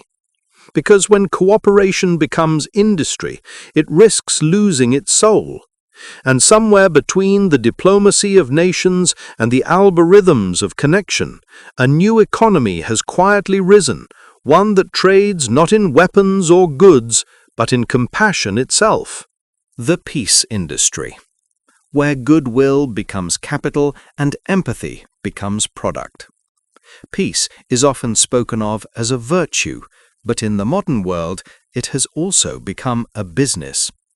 Behind the soft words of diplomacy and the shining logos of humanitarian agencies lies a vast and intricate economy, one that trades in aid, influence, and image. This is the peace industry, a system that manages compassion the same way corporations manage capital. It began with good intentions. After every great war, the world built institutions to prevent another. The League of Nations, the United Nations, the World Bank, the IMF. They were designed to rebuild, to stabilize, to guide. And for a while they did. But as time passed, peace itself became a product, something to be packaged, funded, and distributed by those who could afford it. Look closely at how this system works. Every peacekeeping mission requires budgets, supplies, transport, and approval. Those contracts go to private companies, logistical partners, consultants. Every humanitarian crisis becomes a market for reconstruction, for development, for aid visibility. The more fragile the region, the more lucrative the opportunity. Peace is no longer just a moral goal, it's an economic sector. Even diplomacy has its own supply chain. International conferences, security summits, and negotiation forums create an entire industry of experts, analysts, and negotiators. They produce reports, press releases, and photo opportunities. But for many of them, stability isn't the end, it's the revenue stream. When peace becomes permanent, the business model vanishes. So the system sustains itself by managing tension instead of resolving it. Consider global aid. On the surface, it saves lives, and often truly does, but it also binds recipients to donors. Aid rarely arrives without conditions. Loans come with reforms, development funds with political alignment, and peacekeeping missions with strategic oversight. The language is humanitarian, the outcome is hierarchical. Power redistributes not through conquest, but through generosity. This doesn't mean peace organizations are insincere. Many within them are genuine. Doctors, teachers, volunteers who believe deeply in what they do, but they work within structures too large to stay pure. The bureaucracy of compassion often turns empathy into policy, and policy into profit. What began as relief slowly transforms into dependency. There's also a psychological economy at play. Nations and corporations invest in peace initiatives to cleanse reputation, to appear moral while maintaining advantage. Funding schools and hospitals in one country can distract from exploitation in another. Sponsoring summits on equality can coexist with systems that perpetuate inequality. The peace industry doesn't end hypocrisy, it institutionalizes it. Modern media amplifies this theater. Cameras arrive when aid trucks do. Images of children receiving food or soldiers helping rebuild homes circulate as proof of progress. Yet behind each frame is a deeper question: who controls the narrative of compassion? When peace becomes a spectacle, empathy becomes consumption. People watch suffering the way they watch entertainment. Moved briefly, then distracted. At its core, the peace industry sells reassurance. It tells citizens that someone is fixing the world, that diplomacy is working, that humanity is learning, and perhaps to some extent it is. But reassurance isn't the same as resolution. When peace becomes a managed illusion, societies grow complacent. They stop questioning why peace still needs to be maintained after centuries of learning how to live together. The real tragedy is that genuine peace, the kind built from equality, justice, and dialogue, doesn't generate profit. It doesn't require permanent institutions or endless conferences. It doesn't need branding or funding cycles. It requires humility, which is the one resource the system cannot monetize. So instead, the peace industry produces perpetual management, a world always healing, never healed. You can see this dynamic in post-war reconstruction. Contracts go to the same corporations that once profited from the conflict. Governments announce aid while ensuring their companies rebuild infrastructure. The slogans speak of generosity, but the money flows in circles. The victims rebuild their cities, but not their autonomy. Peace in this form becomes another transaction. And yet we can't dismiss the need for this machinery entirely. Without it, chaos would multiply.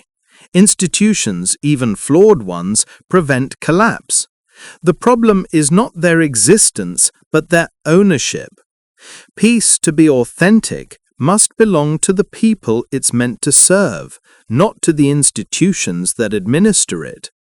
There are glimpses of this truth in places where ordinary citizens take ownership of peace. Local mediators, community rebuilders, grassroots educators. Their work is quiet, unglamorous, and often ignored, but it is real because it doesn't depend on funding and it doesn't seek credit. It depends only on connection. The architecture of power understands this too. That's why it often co-opts such movements, invites them into the system, funds them, brands them.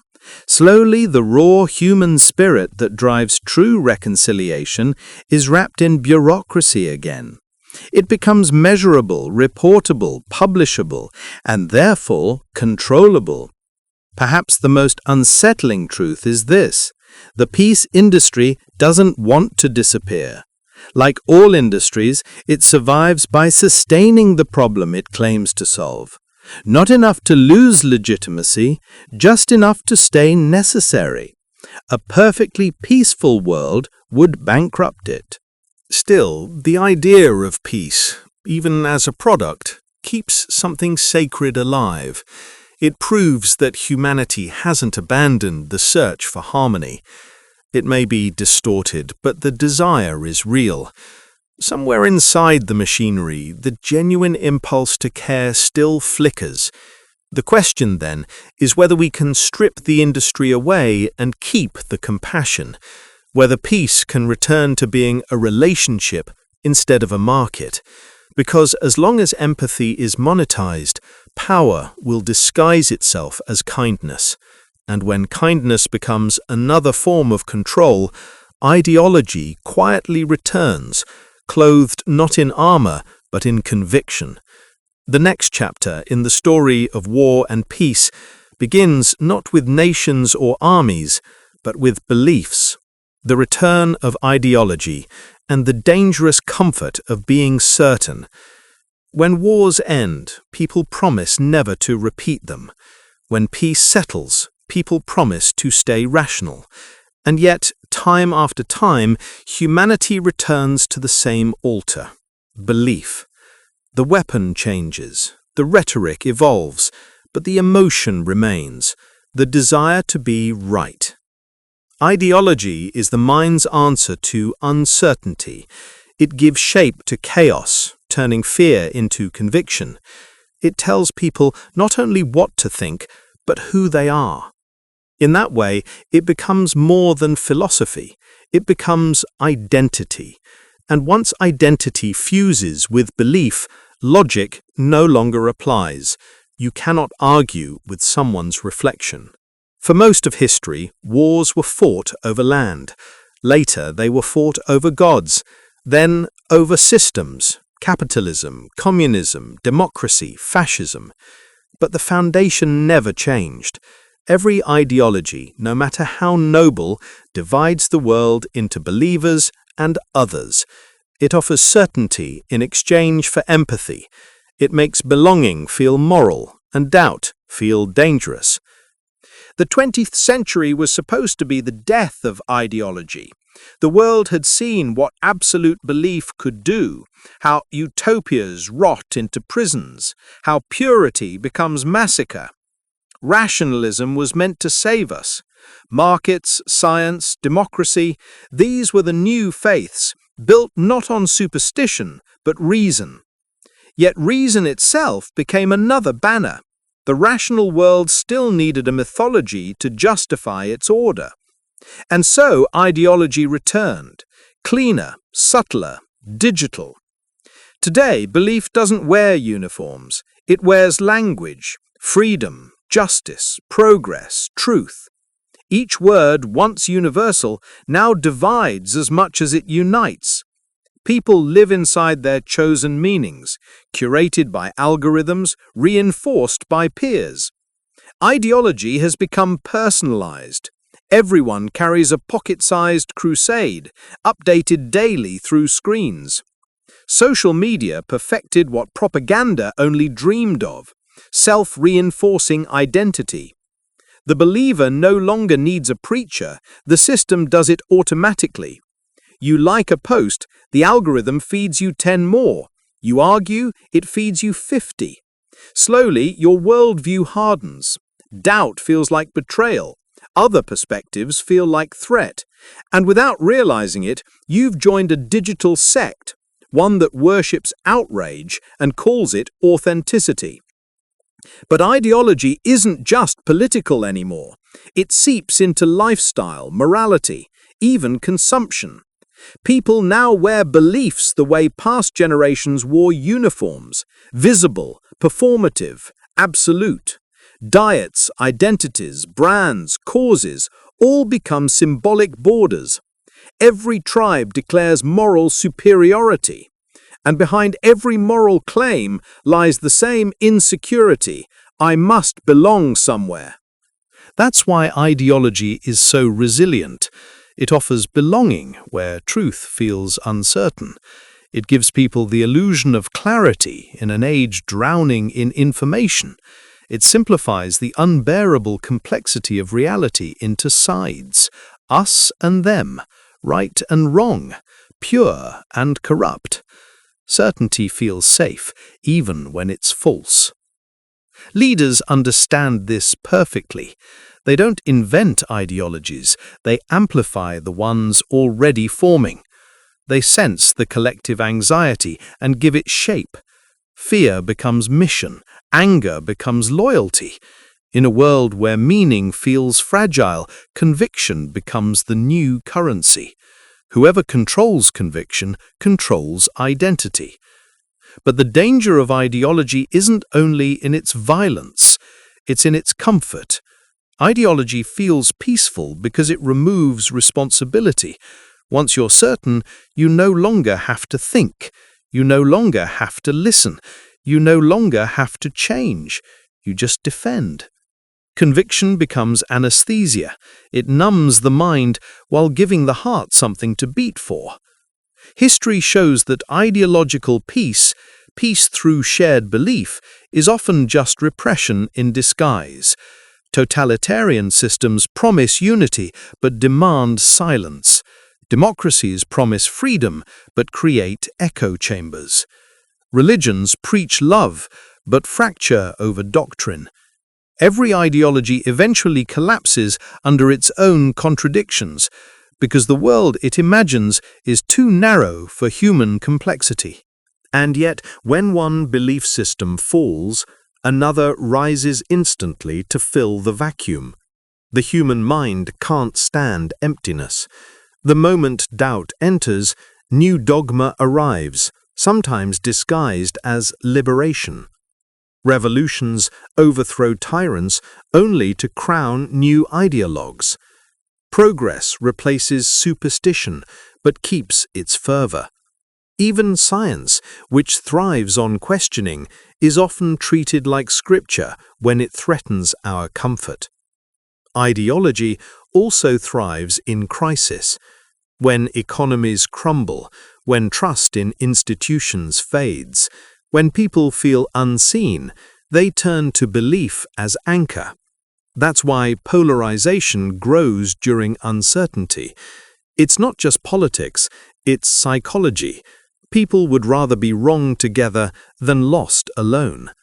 But there's another kind of ideology, softer, quieter, seemingly harmless, that shapes modern life. The ideology of self. The belief that personal truth outweighs collective truth, that feeling right is better than being right, that the individual's narrative is sacred even when disconnected from reality. It sounds liberating, but it isolates. When everyone becomes their own belief system, conversation dies, connection dissolves, humanity fragments into parallel solitudes. So, the war of ideologies continues, not between nations, but within societies, within minds. And perhaps beneath all the complexity, the real conflict is simple, between understanding and certainty, between listening and preaching, between being right and being human. To escape ideology, we'd need to accept ambiguity, to live with questions instead of answers, to see belief as a tool, not an identity. But that level of maturity demands emotional courage, not political agreement. Few societies are ready for that kind of humility. So the cycle continues. Old gods replaced by new slogans, sacred texts replaced by trending posts. Humanity keeps rebranding its convictions, but the pattern doesn't change. Belief creates belonging, belonging creates blindness, and blindness creates war. And when belief divides not just nations, but neighbors, families, and minds, the battlefield shifts inward. Conflict no longer erupts across borders, it grows inside them. The next stage of the story isn't about countries clashing, but about communities fracturing. The wars of nations give way to the civil wars within. Every empire fears invasion, but the most dangerous wars are the ones that don't arrive from outside. They grow quietly inside, between neighbors, within families, even within the minds of citizens who no longer share the same definition of truth. The civil wars of the modern age rarely begin with gunfire. They begin with words. A disagreement becomes an accusation. An opinion becomes an identity. A community splits into factions that no longer argue to understand, they argue to win. That's how every internal war begins, not with hate, but with hurt that turns into pride.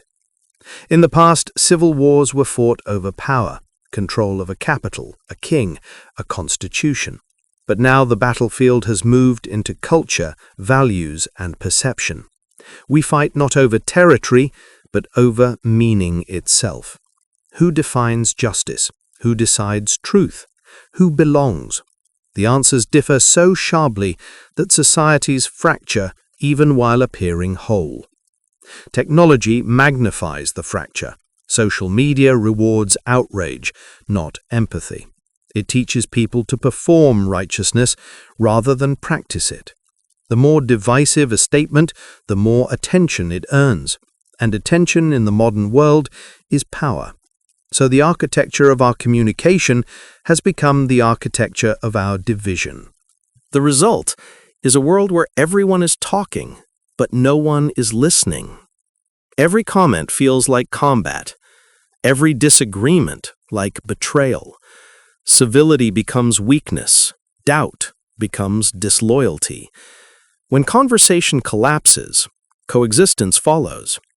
The nation remains, but the shared story dies. The psychology behind this is ancient. Humans evolved in small groups, where conformity meant survival. Dissent risked exile. Even now, disagreement triggers that same primal fear. When someone challenges our worldview, we don't interpret it as difference, we interpret it as threat. Our nervous systems react as if attacked. We stop reasoning, we start defending.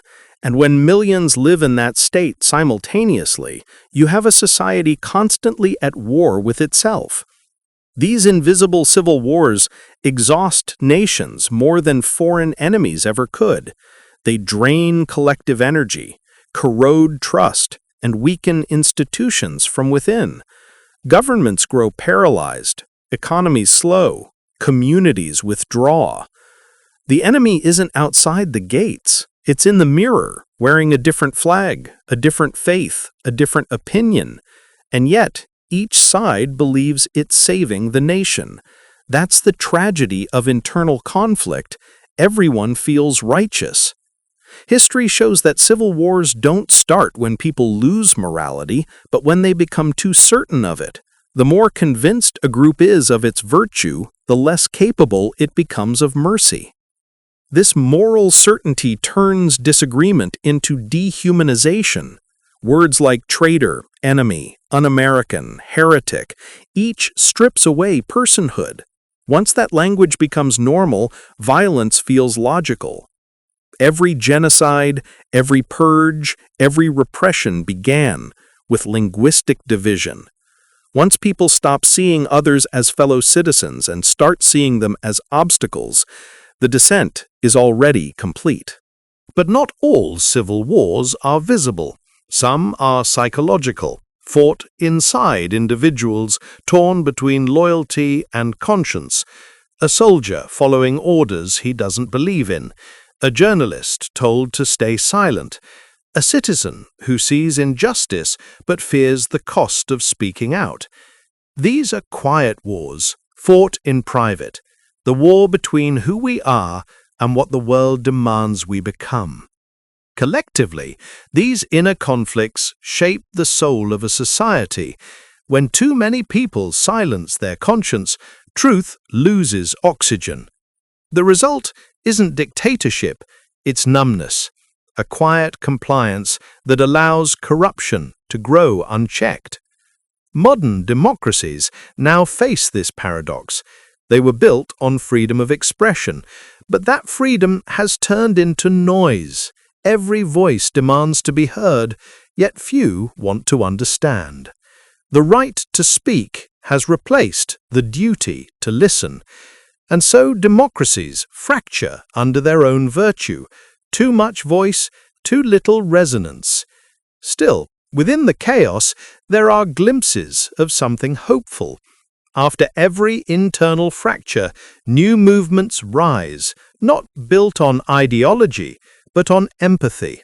Small circles of dialogue, local communities rebuilding connection from the ground up, people remembering that coexistence is not the absence of difference, but the art of surviving it. True unity doesn't mean everyone agrees. It means everyone stays.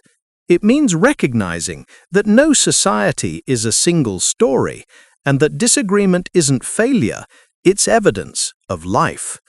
The real danger isn't polarization, it's indifference. When people stop caring enough to argue, collapse is near.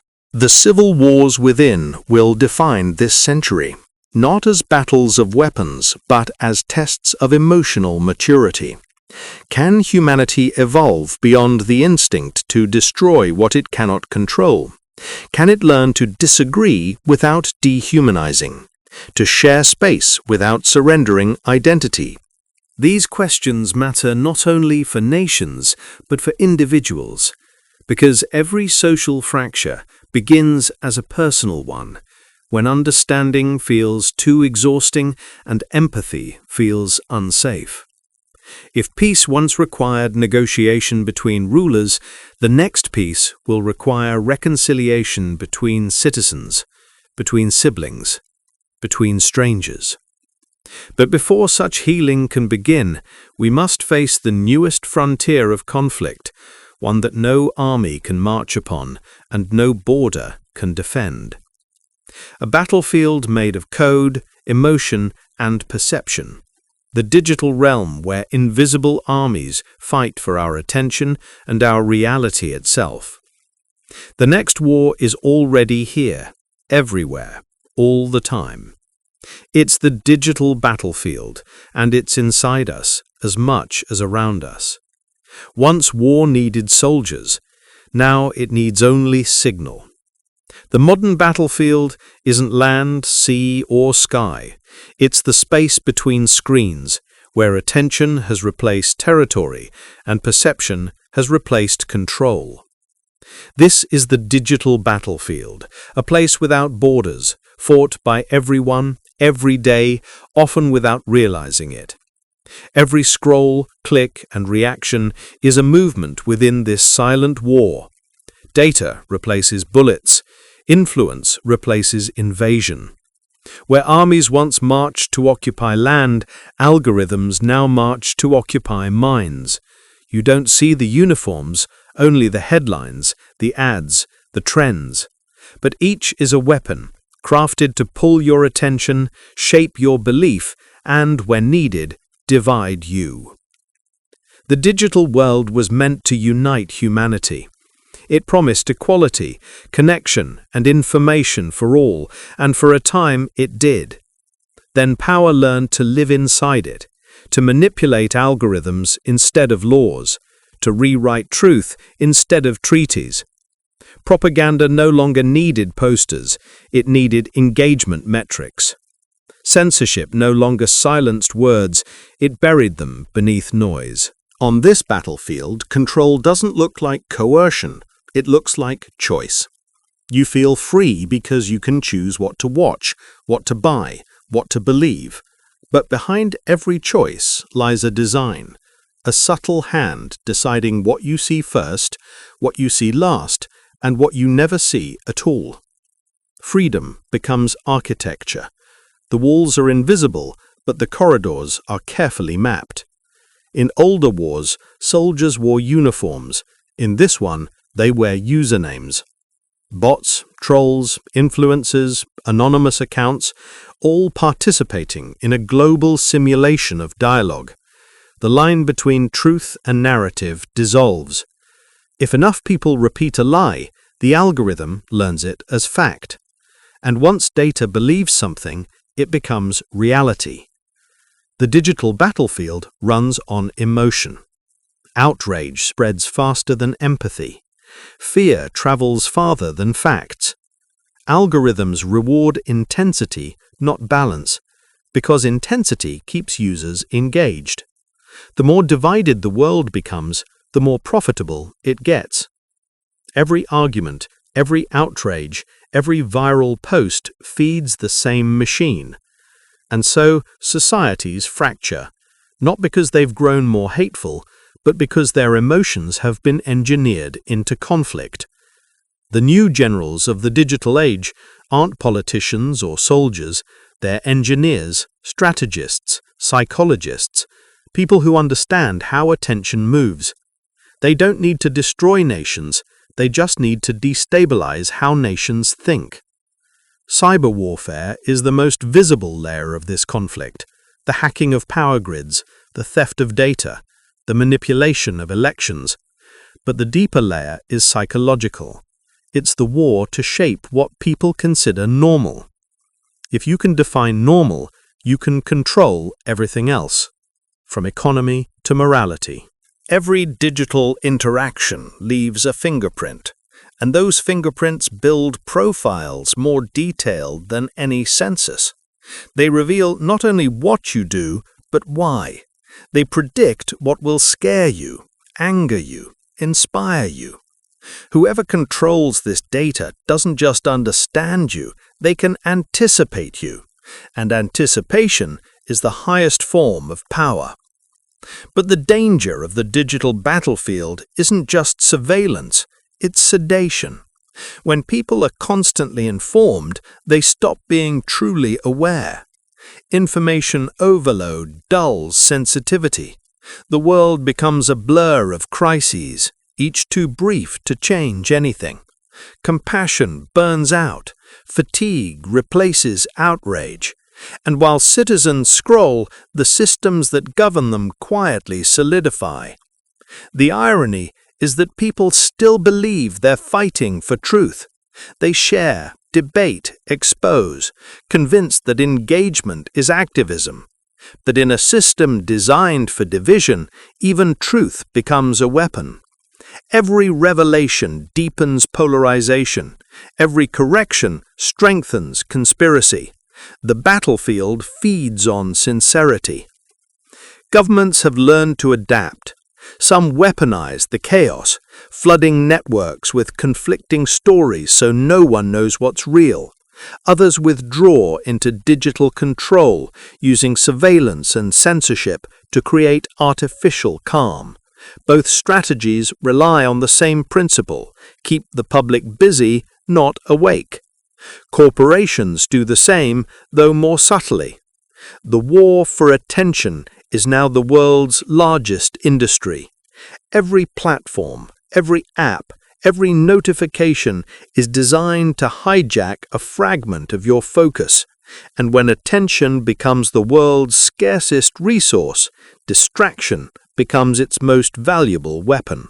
The victims of this invisible conflict are not soldiers, but citizens, ordinary people whose reality is constantly rewritten by unseen forces. A headline here, a comment thread there. Slowly perception bends, and when enough perception bends in the same direction, truth collapses without anyone noticing. Yet even in this chaos, resistance exists. Some learn to slow down, to read before reacting, to question before sharing. These small acts of awareness are modern forms of disobedience. In a world addicted to speed, slowness is rebellion. In a world built on noise, silence is strength. The digital battlefield doesn't need to end with defeat. It could become the space where humanity learns collective awareness, where connection finally becomes conscious. Technology itself is not evil. It reflects intention. The same algorithms that divide can also unite. The same data that manipulates can also heal. What matters is who holds the code and what story they choose to write with it. But for now, that code is owned by a few. A handful of corporations and governments decide what billions see, say, and believe. And as history has shown, power concentrated in silence eventually demands accountability in noise.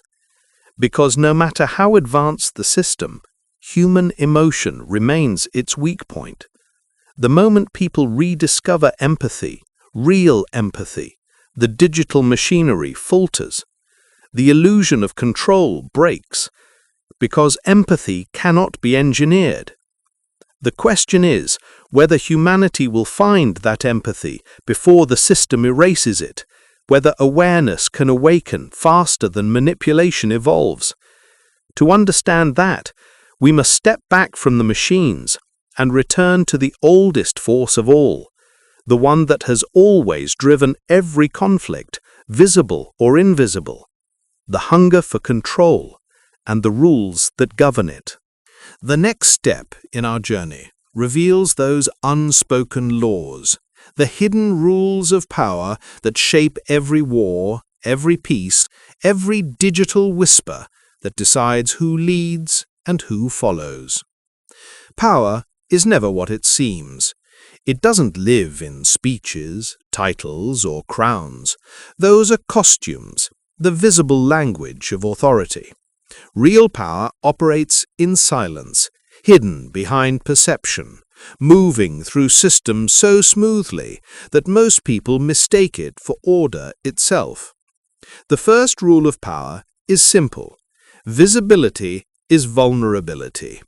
The moment power becomes too visible, it becomes accountable. That's why the true operators, The financiers, strategists, policy architects, and data owners stay unseen. They let figureheads speak, take blame, and face applause. The public sees a person. The system sees a position. Replace the person, and the machine keeps running. The second rule: power survives by appearing moral.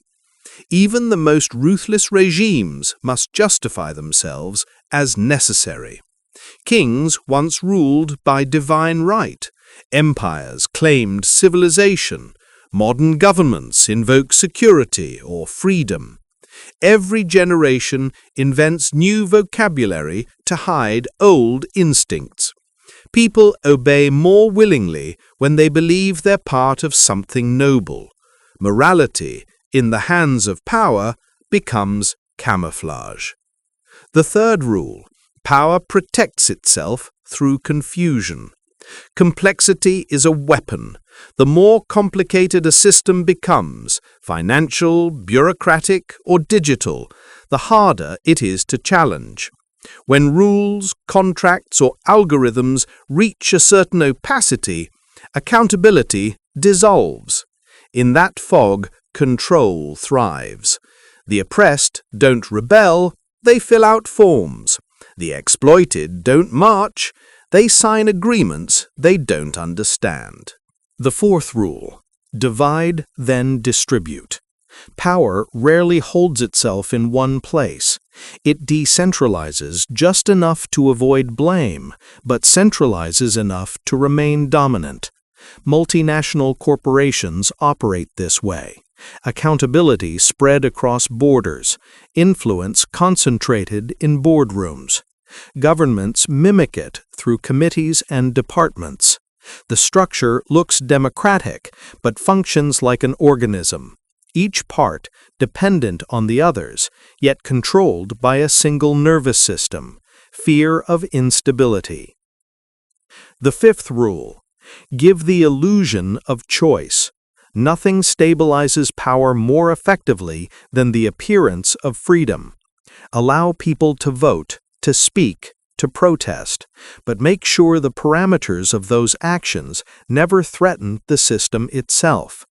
That's why revolutions often fail.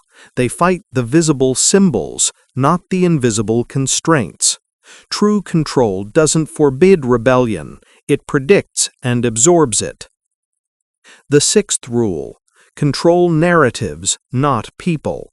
Domination used to mean armies on streets. Now it means stories in minds. Control the narrative, and people will police themselves. They will shame, isolate, and correct each other to defend what they believe is truth.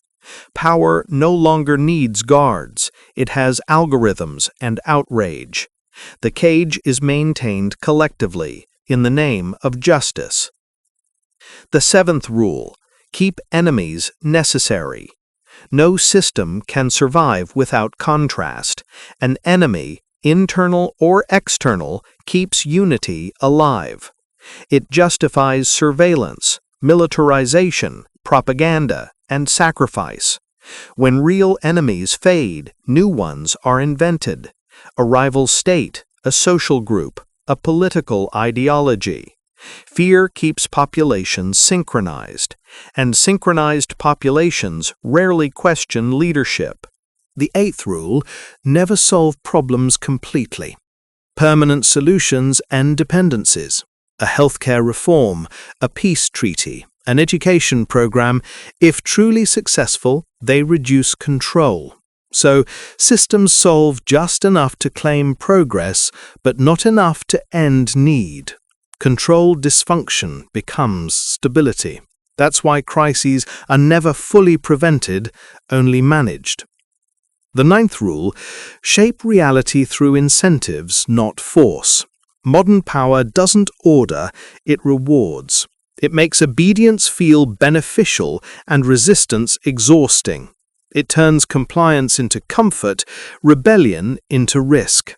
Citizens learn to censor themselves, not from fear, but fatigue. When survival depends on cooperation with injustice, morality becomes a luxury. The 10th rule: adapt faster than awareness. When people finally recognize one form of control, power has already evolved into another. Monarchies became parliaments, empires became corporations, censorship became algorithms. Control always shifts into the next unregulated space ahead of morality, ahead of law, ahead of outrage. By the time society defines exploitation, it's already obsolete. These are the rules no textbook teaches, but every system practices. They're not conspiracies, they're patterns, the natural behavior of structures designed for survival. Power, like any organism, seeks preservation above purpose. It doesn't ask, "Is this right?" It asks, "Will this work?" The tragedy isn't that power manipulates, it's that people often prefer manipulation to uncertainty. Freedom is heavy. It demands thought, vigilance, and responsibility. Many traded willingly for comfort and guidance. That's how soft control replaces tyranny, through quiet consent. Still, not all power is malign. It is also the force that organizes chaos, that builds civilization, that prevents collapse. The issue is not power itself, but the absence of accountability. Without reflection, every system drifts towards exploitation. That's why awareness, not rebellion, is its true counterbalance. Once people understand how power operates, its magic weakens. But awareness carries a cost. To see power clearly is to lose the comfort of innocence.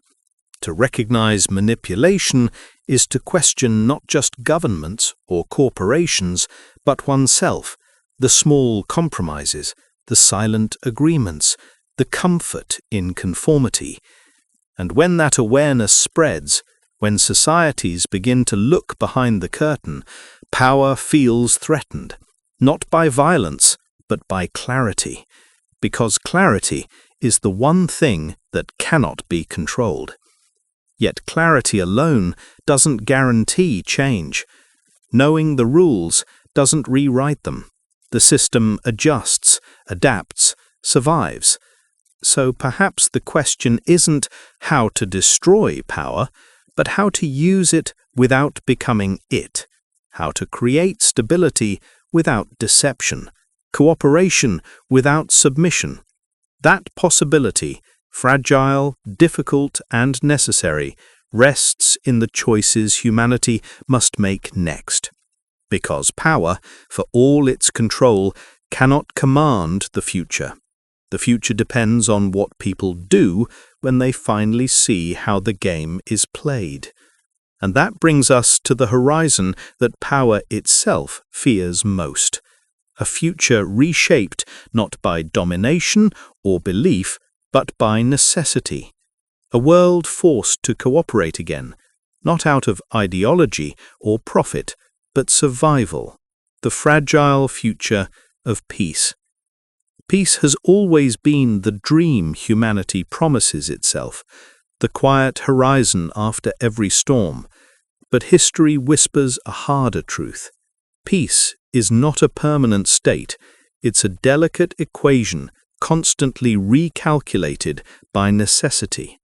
Every generation inherits it unfinished, and every generation risks breaking it. The world today stands on that fragile balance. Global wars may have receded, but smaller ones multiply. In trade, in technology, in ideology, in the atmosphere itself. Peace has become less about absence of conflict and more about the management of instability. It is a fragile truce between systems too dependent on each other to collapse, yet too divided to unite. The first fragility lies in economics. The same global web that connects nations also traps them. Supply chains stretch across continents. One disruption ripples through thousands of lives. Prosperity depends on cooperation, but competition drives policy. The more connected the world becomes, the more conflict hides inside that connection. Invisible tensions between dependence and dominance. Then there is the environment, the most patient casualty of every human struggle. Wars destroy ecosystems, but even peace consumes them. Progress demands resources, consumption demands extraction. The air that carries drones and the air that fills our lungs are the same, but only one has protection. Climate change has quietly become the new battlefield, one where no side can win and no side can surrender. The climate crisis is war without generals, fought against time itself. Technology too threatens the stability it once promised. Artificial intelligence, automation, and digital governance reshape economies faster than societies can adapt. Jobs vanish, identities blur, loneliness deepens. The divide between those who design technology and those who live under it grows sharper. When innovation outpaces ethics, peace erodes, not from conflict but from confusion. People lose trust not in governments, but in meaning itself. The geopolitical order that once maintained stability is also splintering. Old alliances weaken under new ambitions. Emerging powers demand influence once monopolized by the West. Nations talk of cooperation, but prepare for confrontation. Every summit promises unity while rehearsing division. The global stage looks calm, but its foundations creak under pressure. Nationalism on one side, dependency on the other. But perhaps the deepest fragility is psychological. Humanity has grown exhausted. The century-long noise of crisis, financial crashes, pandemics, wars, disinformation has eroded collective resilience. The mind of modern civilization is tired. People crave certainty, but are flooded with contradiction. They want peace, but are addicted to distraction. When restlessness becomes identity, peace feels unnatural. Peace, after all, demands patience, and patience has become a scarce resource. Our systems reward speed, outrage, performance. Yet peace grows only in slowness, in dialogue, compromise, forgiveness. These are not the traits our age celebrates. The algorithms of progress run faster than the heartbeat of humanity. Still, hope endures, not in institutions but in individuals. Across borders, ordinary people continue to build quiet peace. Activists replanting forests, teachers bridging cultures, scientists collaborating across rival nations. These acts don't make headlines, but they sustain the world's invisible equilibrium. They remind us that peace is not a treaty, it's a behavior. For peace to have a future, it must change form. It cannot remain the absence of war, it must become the presence of awareness. A world where empathy is not idealism, but infrastructure. Where nations measure success not by growth, but by harmony. Where security means more than borders, it means belonging. Such peace will not come easily. It will require rethinking what strength means. Strength, in the coming era, will not belong to those who can dominate, but to those who can absorb tension without breaking, leaders who can withstand complexity without simplifying it, citizens who can disagree without dehumanizing. The next peace will be emotional before it is political. But even as hope flickers, danger looms. History has shown that fragile peace often ends not in explosion, but in erosion. It crumbles quietly, through cynicism, disinformation, inequality, and fatigue. And when people stop believing peace is possible, the cycle resets. War returns, not because anyone desires it, but because no one believes they can prevent it. The fragile future of peace depends on one question: can humanity learn to protect calm as fiercely as it protects victory? because every civilization has fallen, not when it lost a battle, but when it forgot how to stay gentle while being strong. If that lesson can be remembered, peace might evolve, not as a fragile truce, but as a living intelligence, able to adapt, reflect, and renew. But if forgotten, the world will return to its oldest rhythm, the oscillation between chaos and control. To see which future awaits, we must look at the oldest battlefield of all, not the digital, not the political, but the one within the human heart. Because every war, every peace, every empire begins and ends there. The inner war, the battle between conscience and desire, awareness and denial, fear and empathy, the war that defines every other. Not every war is fought with weapons, and not every peace is kept by treaties. Between the noise of nations and the machinery of power, there exists another force, small, steady, almost invisible, the quiet resistance. It doesn't shout or conquer, it endures. It refuses to become what it opposes. The quiet resistance is born not from ideology, but from conscience. It begins when an individual decides, I will not contribute to destruction, even if silence costs me. It grows through simple acts that seem powerless. An artist painting truth, a journalist refusing to distort facts, a teacher reminding children of empathy in a cynical age. These are not gestures of defiance, they are acts of preservation, of humanity, of meaning, of memory. Every age of violence had its quiet resistors. While kings raised armies, monks copied books. While empires censored ideas, poets smuggled truth in metaphor. While regimes demanded loyalty, mothers hid strangers and called it kindness. History remembers conquerors in monuments, but it is the resistors who kept civilization human. Their strength lies in something power cannot imitate, sincerity. Power performs, conscience acts. The difference is subtle but absolute. One seeks to impress, the other to remain intact. That's why tyranny fears honesty more than rebellion. Rebellion it can crush. Honesty spreads like light through cracks, showing people what fear tried to hide. In the modern world, resistance rarely looks heroic, it looks ordinary. A whistleblower choosing integrity over career, a protester standing alone, a scientist refusing to falsify data, a journalist publishing truth in a sea of noise. Their courage isn't loud, it's consistent. The quiet resistance doesn't try to win the war. It tries to keep the soul from decaying while the war goes on. Art has always been its most enduring weapon. In times when speech is policed, expression survives through rhythm, image, and story. A poem can travel farther than an army. A song can survive what history forgets.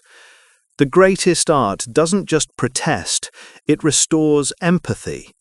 It reminds the heart of what ideology erases, that suffering, no matter whose, feels the same. During every dictatorship, music and poetry became the underground pulse of truth. In Chile, mothers sang lullabies that carried names of the disappeared. In Poland, theatre became coded defiance. In Soviet Russia, banned manuscripts circulated hand to hand, fragile pages stronger than propaganda. Each act said the same thing: we remember. This remembering is the essence of resistance. Power survives through amnesia, through the belief that cruelty is normal, that injustice is inevitable. The quiet resistor interrupts that forgetting. Even when nothing changes externally, they preserve the possibility of conscience. They remind the future that not everyone agreed, Technology, though often used for control, has given this resistance new form. A single image, a short video, a few words of truth, they can move across borders faster than any army. Governments can suppress dissent, but not the instinct to witness. And as long as someone, somewhere, still records, still speaks, still refuses to look away, silence never becomes absolute. But quiet resistance demands more than bravery. It demands patience. It works slowly, almost invisibly. It doesn't overthrow systems, it outlasts them. Tyrants depend on fatigue. They win when people give up caring. The resister's victory is simply to care longer, to keep compassion alive when cynicism becomes fashionable, to hold on to gentleness when cruelty seems efficient. Empathy, in that sense, is the slowest revolution of all. It doesn't make headlines, but it changes the conditions of possibility. An empathetic world cannot sustain endless conflict because empathy erodes the logic of us versus them. It dissolves the distance that allows harm. That's why empathy is treated as weakness by the powerful, because it dismantles the very narrative that keeps power functioning. Throughout history, the longest transformations began this way, not through decree, but through conscience. Slavery ended not only through war, but through people who refused to accept its logic. Dictatorships fell not only through revolution, but through individuals who would not lie anymore. Even in the most mechanized ages of control, small acts of humanity reshaped the map of what was thinkable. Resistance is not always about saying no. Sometimes it's about saying yes to truth, to kindness, to decency, even when those yeses seem useless. A candle doesn't end darkness, but it proves that light still exists, and once others see it, they begin to light their own. This is how quiet revolutions begin, not in riots, but in relationships. In a teacher who tells her students that compassion is intelligence. In a worker who refuses to cheat a customer, even when no one would know. In a citizen who helps a stranger from the other side of a dividing line. Small acts, repeated without applause, build the foundation for a peace that no army can enforce. The quiet resistance doesn't overthrow empires, it outlasts them. Because systems rise and fall, ideologies burn and fade, but conscience, once awakened, has no master. And perhaps this is the final evolution of peace, not treaties or orders, but awareness, a shared understanding that the opposite of war isn't calm, it's care. The slow revolution of empathy is not glamorous, but it is undefeated. It moves like roots beneath the noise, holding the soil of humanity together when everything above it crumbles. The question that remains is not whether resistance exists, but whether we can recognize it while it's still quiet, before history, as always, must learn to hear it too late. Because the final act of peace is not won by force or ideology, it is whispered, lived, and passed from one human to another, until conscience becomes culture. At the end of every empire, every conflict, every cycle of war and peace, one question remains. Can power exist without violence? For centuries, humanity has believed strength requires domination, that order demands hierarchy, that peace must be enforced. But perhaps the true revolution is not in who holds power, but in how it's understood. Because once you see power clearly, it begins to lose its spell. Real peace does not arrive when one side wins, it begins when both sides understand. Awareness, not victory, is its foundation. Awareness of how systems work, how fear is manufactured, how belief is shaped, how narratives seduce, this understanding is the shield that prevents manipulation. The more people understand the machinery of power, the harder it becomes for that machinery to turn them against each other. Violence, at its core, feeds on ignorance. It thrives where people mistake control for safety and obedience for order. The antidote isn't defiance, it's perception. When you see how conflict is designed, how economic interests hide behind ideology, how politics disguises greed as patriotism, you begin to withdraw the one thing every system depends on: blind participation. This is the final evolution of peace, not silence, not surrender, but clarity. The moment you understand why the world demands your anger, your loyalty, your distraction, you reclaim choice. Awareness restores agency. It doesn't destroy power, it transforms it. Because power without understanding corrupts, but understanding without violence liberates. Imagine a civilization that defines victory not as conquest, but comprehension, where leaders are measured by their ability to create transparency, not secrecy, where citizens are educated not to obey, but to perceive. Such a world may sound idealistic, but it's the only one that could sustain itself. Everything else eventually collapses under the weight of its own deceit. The great paradox of history is that violence never truly ends violence. It only redistributes it. Every war that promises to end all wars only plants the seeds for new ones. But awareness disrupts that pattern. When you understand the system not as conspiracy but as structure, you begin to navigate it without feeding it. You start to choose empathy over ideology, restraint over reaction, and observation over outrage. Peace, then, is not a state to be kept, but a skill to be practiced, daily, privately, relentlessly. It's the act of remaining awake in a world that profits from distraction, the act of thinking slowly in a culture built on speed, the act of listening before answering, understanding before judging. That kind of peace cannot be legislated or enforced. It can only be lived. It grows in individuals who have learned that to fight everything is to become what you oppose, that the only sustainable resistance is clarity. True awareness makes violence unnecessary, not because evil disappears, but because it's recognized too early to grow. Systems of manipulation depend on confusion. Once clarity spreads, control falters. People no longer react, they respond. No longer follow, they choose. And when that shift happens on a large enough scale, the world changes shape. Empires fall not through revolution, but through irrelevance. The tools of fear stop working. The machinery of deception rusts.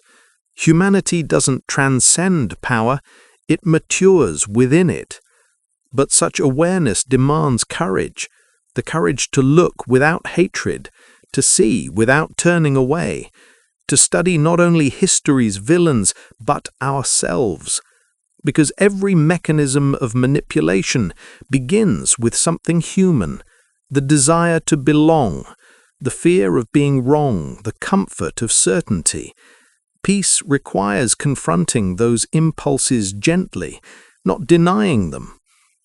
Understanding power without violence means accepting that conflict will always exist, but domination does not have to, that systems can organize without oppressing, that strength can protect without punishing, that clarity, not fear, can guide action, and perhaps after all the noise, the endless patterns of rise and collapse, that is what humanity has been trying to learn, that survival alone is not the goal, consciousness is. Because when you see the design of war, When you trace its roots in fear, ambition, and illusion, something changes. The mind grows still. Anger loses its utility. You begin to sense the futility of destruction, not as philosophy, but as instinct. Awareness becomes the only honest form of strength left. To see war clearly is the first act of peace. Because seeing clearly means you no longer participate unconsciously. You no longer lend your energy to the machinery of hatred. You recognize that every system, every ideology, every nation is only as violent as the confusion it sustains. And once that confusion fades, something extraordinary happens. Not victory, not utopia, but understanding. And in that understanding, war becomes unnecessary. Not because humanity has become pure, but because it has finally become awake. That is what real peace means. Not perfection, not control, just consciousness, calm, lucid, and unafraid.